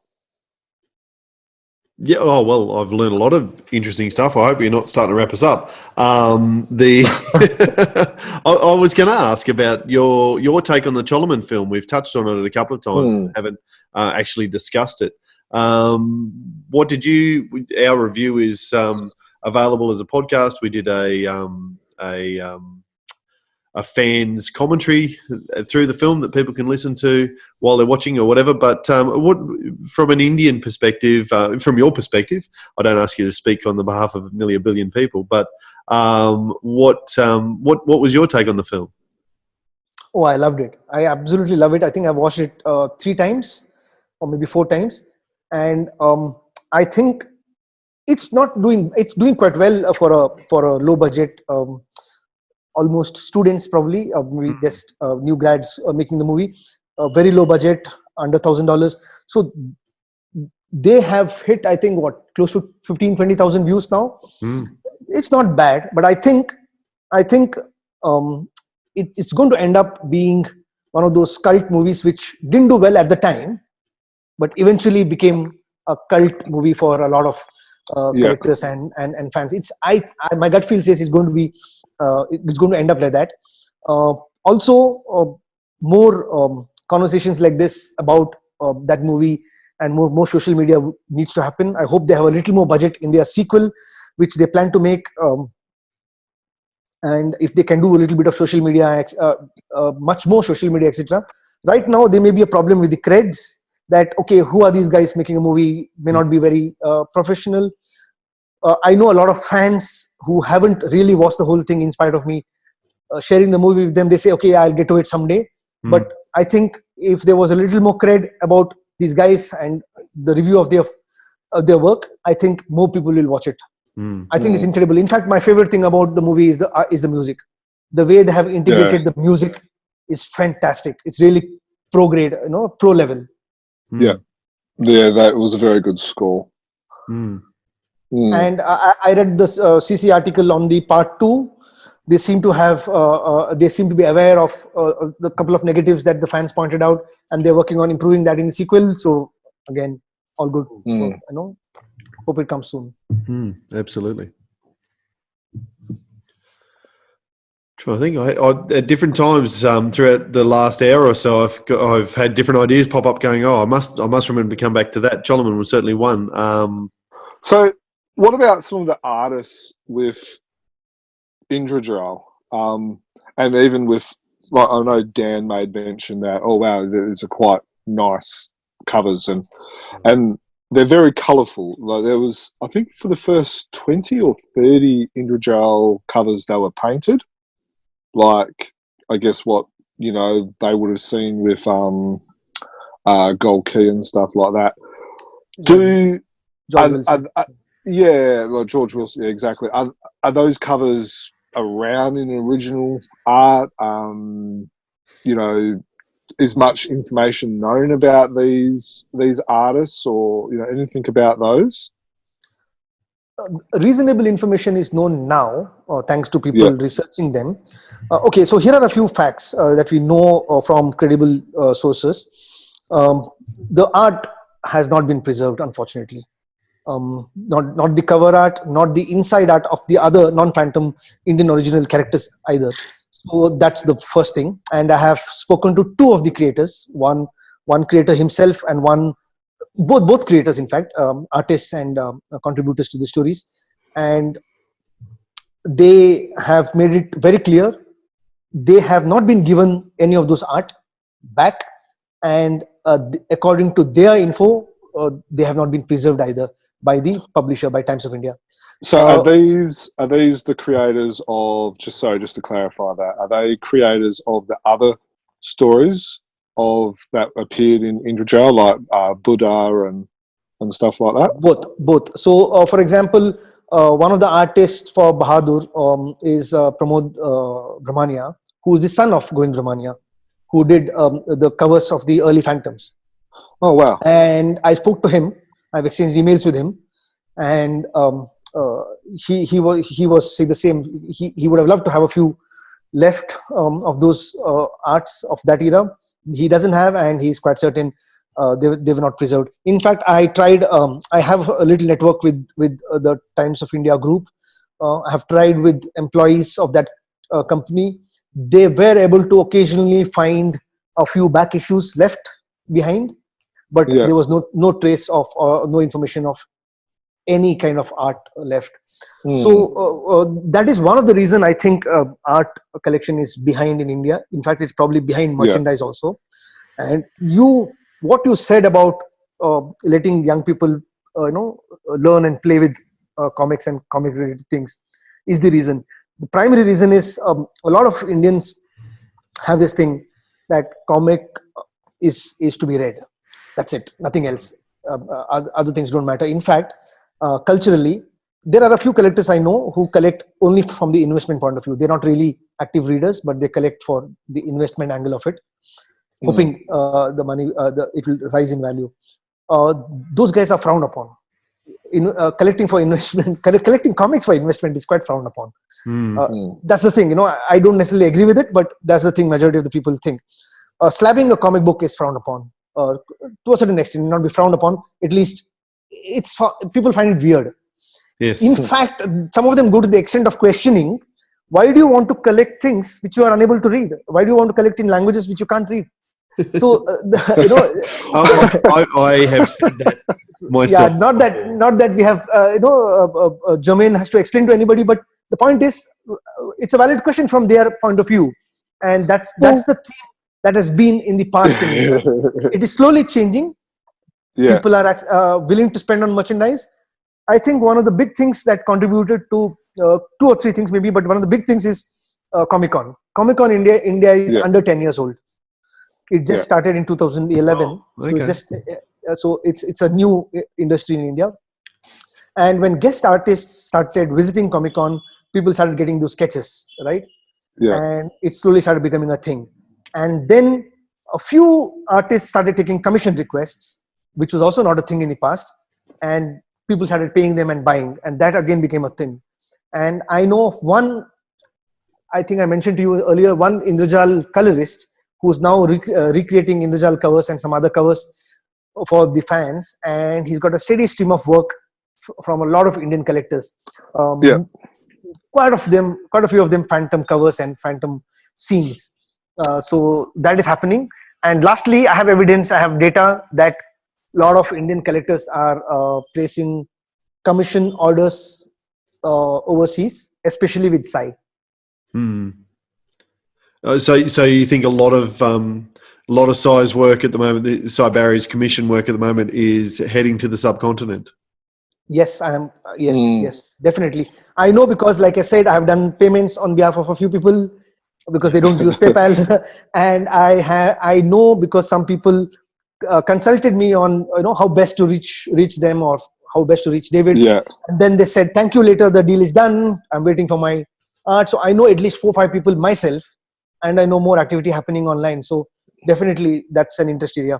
Oh, yeah. And I've seen a few other people demonstrating, showing off their final product on WhatsApp and right. Yeah. And is Sai Barry a particular favourite amongst the Indian fans? I mean, he certainly is in the Australian fans. Lots of people regard him as the Phantom artist. That's the case in India. Easily the favorite Phantom artist. He's considered the definitive Phantom artist. Yes. At least the Indian collectors believe that. And there are a few collectors who explicitly go to the extent of saying, "I'm not really a Moore fan. The art is less primitive in the Sai Barry era. It's more detailed." Yes, of course, you can argue that he had assistants and the art evolved over the years. Each one has a different style. But I think in India, Sai Barry is the favorite. And yourself personally? Yeah. I think Sai Barry is my favorite. Until I got exposed to other newer, younger artists or later, not younger, later artists overseas. I have a few favorites for the cover, but for the story art, I think Sai Barry is for me second only to Don Newton. And have you had any luck in picking up original Sai Barry stuff yourself? Oh yes, I actually had it here. I can show it. Here in my left hand. So this is one of the pieces I have. What's cool about this is that the first panel was made into from a panel from the Swamp Pirates. Yes. Yep. No, I think it's the Snake Goddess, isn't it? The story is the Snake Goddess, I believe. Okay. Yes, I'm sure you're right. So there is a comic in there is a Rani comic in Tamil language which is used that panel as the cover. Right. So I have the comic as well, so it goes well together. So it's one of my early art pieces, probably my third piece of art I purchased, and this one, just because it's there, I'm showing you that as well. Yes. One of my favorites, Fred Fredericks, Mm. featuring both the Phantom and Mandrake. I collect both, so Yeah. it's a special piece for me. Yeah, so easy. Sai is the favorite, and lot of commissions. For some reason, people prefer the commissions personalized to them, signed, "Thank you, so and so," more than buying a published piece of art. I know some of the overseas Interesting. collectors prefer the published piece of art, original art, which actually came in a Sunday or a daily. I lean towards a daily or a Sunday more than a custom commission. But most of Indian collectors are leaning towards a very custom commission. Mm. They are giving requirements of, I want hero and skull cave and this and this and this, and so agreeing on a price and making a deal. Yes. Yeah. So, do you think one of the reasons why a lot of yourself and a lot of your other fellow Indian collectors is because Indrajal mainly produced the stories of Saibari? Yes, I think. Because And did they ever do any Ray Moore stories? they did. They did. Okay. No, I don't think they did any Raymore. They definitely did McCoy. Yeah. The early ones, number 8, number 6, I know some of those were definitely McCoy stories. Moore, I have to check back. I don't think there's a Moore story in Indrajal. Yeah, I don't think there is. Yeah. So, do you think that helps why Saibari is so popular in India? Yes, I think their introduction, the bulk of their comics and the introduction to their to Phantom was Saibari stories prominently. So I think that's a big reason. Yes. Mm. And all the other reasons why people from other countries like him, those hold as well for Indian collectors. Yeah. So Yeah, of course. He is a good artist. Yeah, people go on to describe his art as he draws the most handsome Phantom, he draws the most prettiest Diana, and they do all those reasoning as well, and plus the details and all those things. Mm. Mm. So you've said that you also collect art as well, and you just showed us a couple of your pieces. What is it about art that appeals to you? My first piece of art was pure accident. I was getting a piece of. My first piece of art was Wilson McCoy Sunday, full Sunday, one of those 3-panel Sundays. The later ones, I think, the earlier ones were two strips, and the later ones were 3 panels, I think. So it's a piece from 1959, and I got it at a very good price. It was a very good-looking piece of art with 7 or 8 Phantom appearances at a very good price. And that is these were the only reasons I actually ended up buying. I'll be honest with you, I didn't have a clue how big they are. When the bloody thing landed in my house and I opened it up, I realized, damn, it's big and beautiful. I started realizing art, the original piece of art, is so incredibly beautiful, and that's how I started picking up more and more. And then I think I tried to have, rather than going for multiple pieces of the same artist, I decided also to conserve funds. I decided to try and have one piece by one artist. It's a project probably that will never finish, but I think I'm trying to collect at least one piece of art by every Phantom artist. Yep. So what would be so you just showed us 2. Do you have any other original pieces of art, whether it's a commission, a sketch cover, or original? Do you have like another piece that the top of your head that would, is worth mentioning? Oh yes, I think the Phantom and cover by Rolf Goes. Yep. I don't know how you pronounce his last name. Is it Goes or is it Goss? Don't ask Jermaine. Yes, so I think that's the beauty. I just fell in love, and that is when I first appreciated buying a piece of art that you like. It doesn't matter It doesn't matter how popular the story was or how sought after that piece may be later, and buy something that really clicks with you. And Yes. that was one piece which just I just loved it. And Yeah.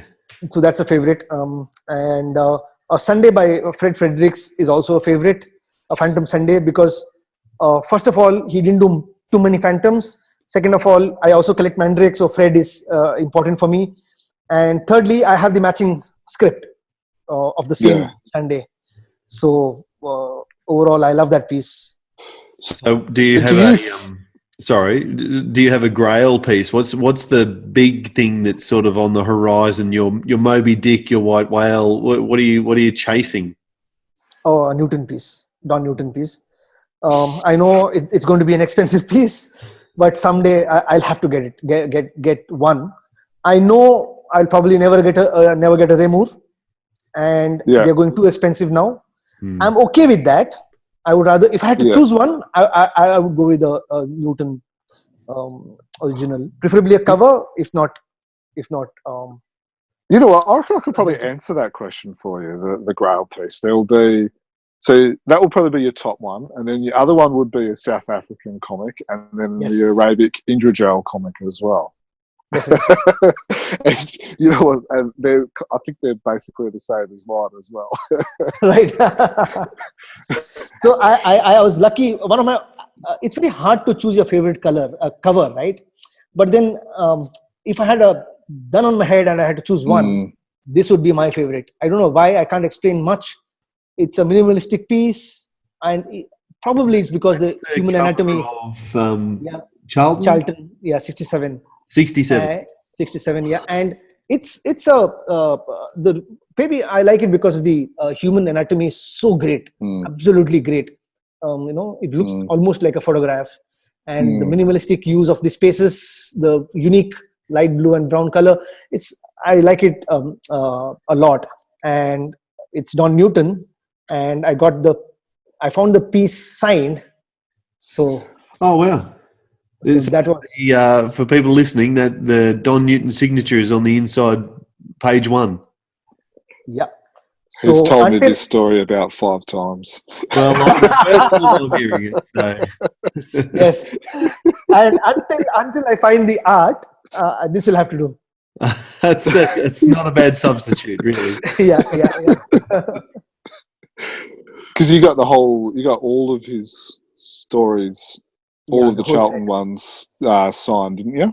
Yeah, all 7 pieces of work that Don did for the Phantom, published in Charlton. The whole set came signed. Oh wow! Yeah, and for those wondering, don't bother asking if he'll trade with you, because the answer is no. I've already tried.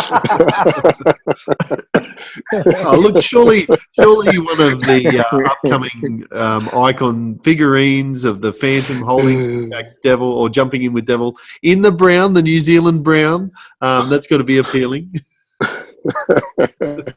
Sorry, I missed. The new icon statue that's coming out later this year with the Phantom and Devil. One of the variant colours is in the New Zealand brown that you've said is your favourite Phantom colour. So perhaps if we pick up one of those and send it over to you, we could get ourselves a Don Newton signed comic. You will have to find something that I cannot buy online. Okay. So the icon one, probably I'll end up figuring out a way to buy online. But I'm sure you will find 2 copies of maybe the South African comic at 20 bucks a piece, and you'll hold me. I just wish. I'd love to be able to, in this conversation, hold up 2 copies of the South African comic and show 2 of the people in the world who most want that comic. Right. My bargaining power would go through that. Absolutely. So I guess one of the other things which we've kind of hinted at, one of the other things that you do collect is comics from around the world, and you've got a very similar, I guess, passion or addiction as what I do, is where you want one from every country from around the world. So I think that was actually one of the things that actually drew us together with the friendship that Yes. we do have was, Yes. you know, we helped each other out. You know, you helped me find some of the languages from Indradral, and then, you know, I've probably helped you out with, I don't know, at least a third of the different countries from around the world and stuff like that as well. So Absolutely. which are the ones that you're missing? I'm missing I think the expensive ones. PNG, PNG, South Africa, Singapore. I think South Africa and Singapore are my top two because they are in English. Yeah. And the others also, Iran is going to be incredibly hard. I know there's only one copy known, at least now. Had I known about the existence of Iranian comics, I could have found ways, because I had in my previous job, I had enough colleagues traveling to Iran. And they were living there for 6 months, 3 months, 6 months. So it would have been, I mean, I could have had friends looking out for me in the local shops. Now it's going to be even harder to find something from there. I'm missing 6 out of 47. So basically I'm at 41 out of 47, missing 6. Yeah. And Angola, you've got 3 to go, I think, Jermaine. only I got right? one left. That's Just the one? South African. Yeah. That's the South African. That's the only one I'm missing. And just so I can kind of rub it in a little bit, because you just rubbed in some of your collection. There's the Iranian comic, buddy. And it's a lovely cover as well. It is. It's a very nice cover. Yeah. Brilliant. Is that a small Tintin? No. It's a little bear in the top corner. Okay. It would have been even more. It would have been a grail piece for me. Swaroop's eyes just doubled the size of the screen. And there's the PNG comic. Yes. Now, need that one as well. The heartening thing about the whole the hunt for the South African comic is now we know that a second collector has found it. Yeah, has found and one. That's good news. And he didn't pay. He didn't pay through his nose. So it's a good sign, you know. He might have not paid through his nose, but he has rubbed it in our nose. Yes, a lot of times. Yes. Now, another story that we did share recently on our website was the story about how you and I both picked up the Fijian comic. Yes. I guess one of the things that I love about the Phantom is that the ability to be able to create friendships from around the world. You know, like you and I have got a friendship, and then, you know, because of our friendship and because of our friendship with another collector, we were both able to get a Fijian comic. Did you just want to tell us a little bit about your relationship with Les Gray, who sadly passed away just recently? Oh yes, incredible man. I think it's fitting that we mention him as a little tribute, at least. He was the first overseas friend I made, Phantom friend made. In fact, any comic friend I made outside India, he was the first person. And I think I completely agree with what Jermaine said about one of the most important things about collecting. One of the loveliest thing about collecting is making friends, around the world. I think I said something similar in my tribute to Les in that article that CC made on Les. So he was just incredible when it comes to tracking what others are after. He was always telling stories of, I'm helping this guy build his New Zealand collection, I'm helping that guy complete his Fru below 100. And I know many guys who are close or finished their Fru or the New Zealand, credit him in the last mile, the hardest part of completing their collection. He had an incredible knack, and he rebuilt his, after selling most of his collection. 2018 he again got the addiction, and he started with New Zealand, and in 3 months or 4 months he got 546 out of the 556 comics. That incredible is his network and his ability. So he had this ability to track what friends want. And somewhere long ago, years ago, I had told him I'm after these countries, and Fiji was one of them. And he didn't. I don't remember him replying to that mail, like saying, okay, I can help you in these. He didn't say anything. I just put it out there for him to know about it. Jermaine might have done that, I don't know when. And out of the blue, one day he decides to sell. He just sends a mail to both of us that, you're getting one each, and I'm putting the third one in on eBay. And he was so generous. Yes, absolutely. Even before I woke up and saw his email, India time, we are a few hours behind you, and on the eBay one was already at $200, and I had not even confirmed the deal. I had not even said yes, and he just refused to switch to move prices beyond what he had quoted. It was finally the comic, I remember, sold at more than 400 AUD on eBay, and he charged us less than 25% of that what he got. What he got on incredible. And I tried. I think both of us tried. Both of us tried telling him that he should charge more. We were like, no, we'll pay you more. We'll pay you more. And he's like, no, this is what I said. One of our mutual friends that Dan knows as well talks about Les as being kissed by the Phantom Fairy, and he just had this. You have that saying about someone falls into a lake or something, and as they fall in, they pick up a fish with a gold coin in it or something. That was Les. He would fall into something, come out with the Phantom comic as well as the fish and the gold coin to be able to pay for more Phantom comics. He was kissed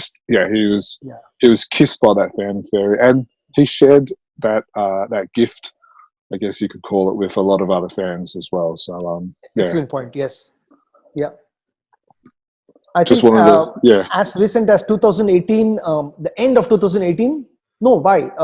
I think even Jan of 2019. I remember him helping a friend in the sub 25 numbers of the New Zealand comic.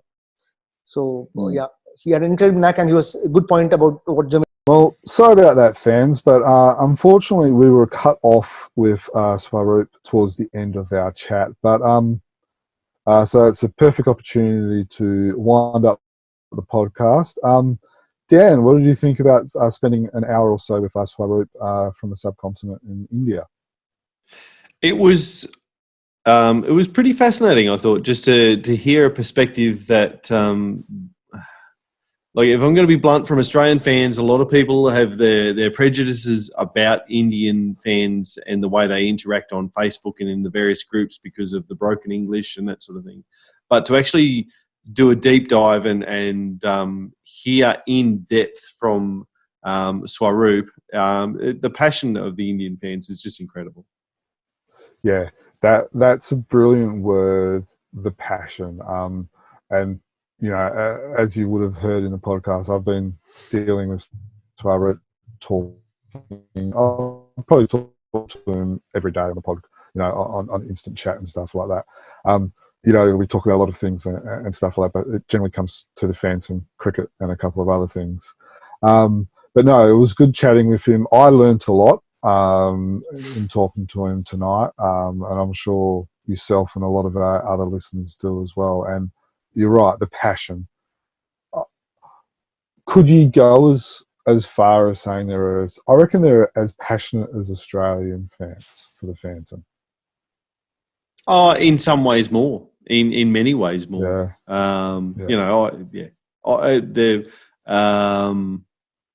The interactions I've had with Indian fans online, they out-passion me. And I've got and I'm half a podcast, So,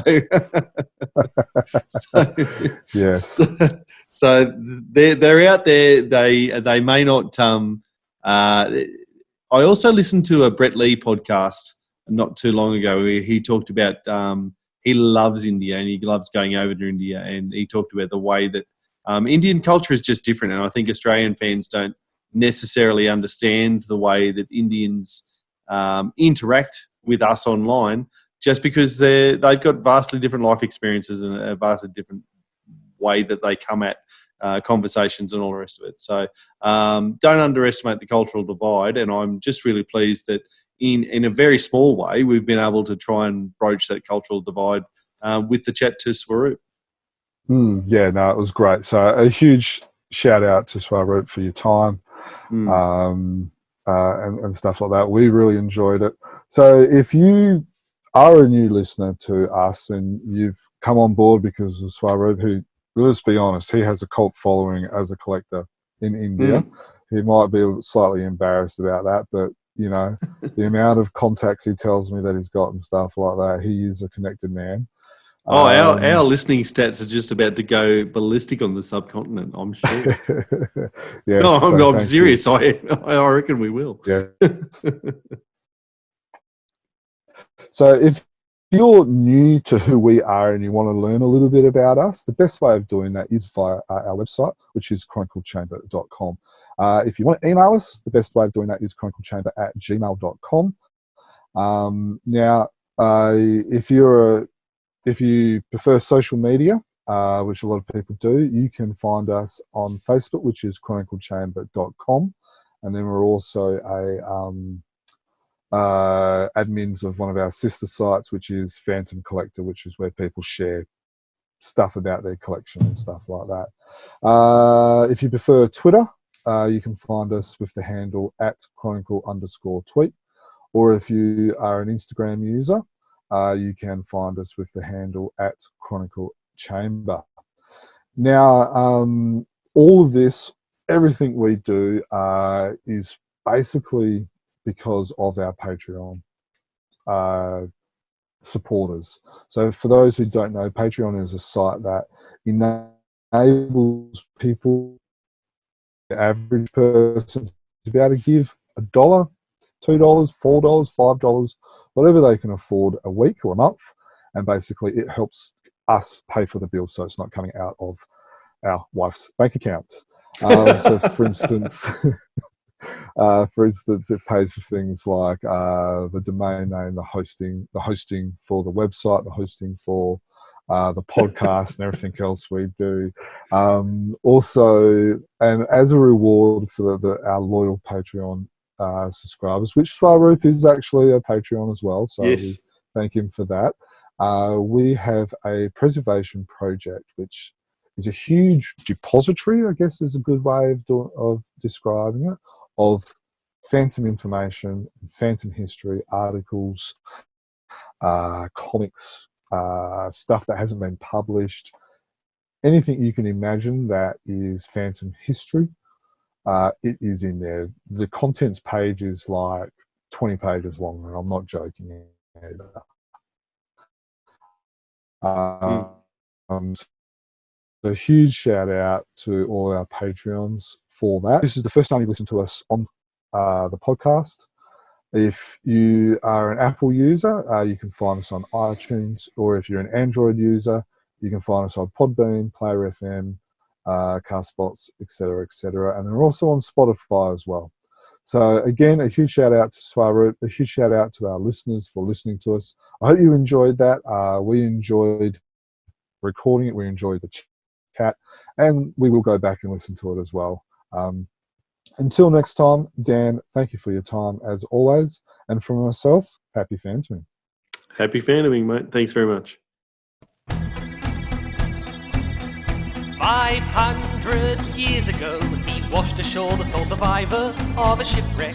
And upon the skull of the man who killed his dad, he said, I'm mad, I must eradicate piracy, injustice and cruelty, and all my sons will follow me, so evildoers will believe that this man cannot die. The Phantom, The ghost who walks, the Phantom, enemies beware, the phantom's always there, but you won't find the phantom.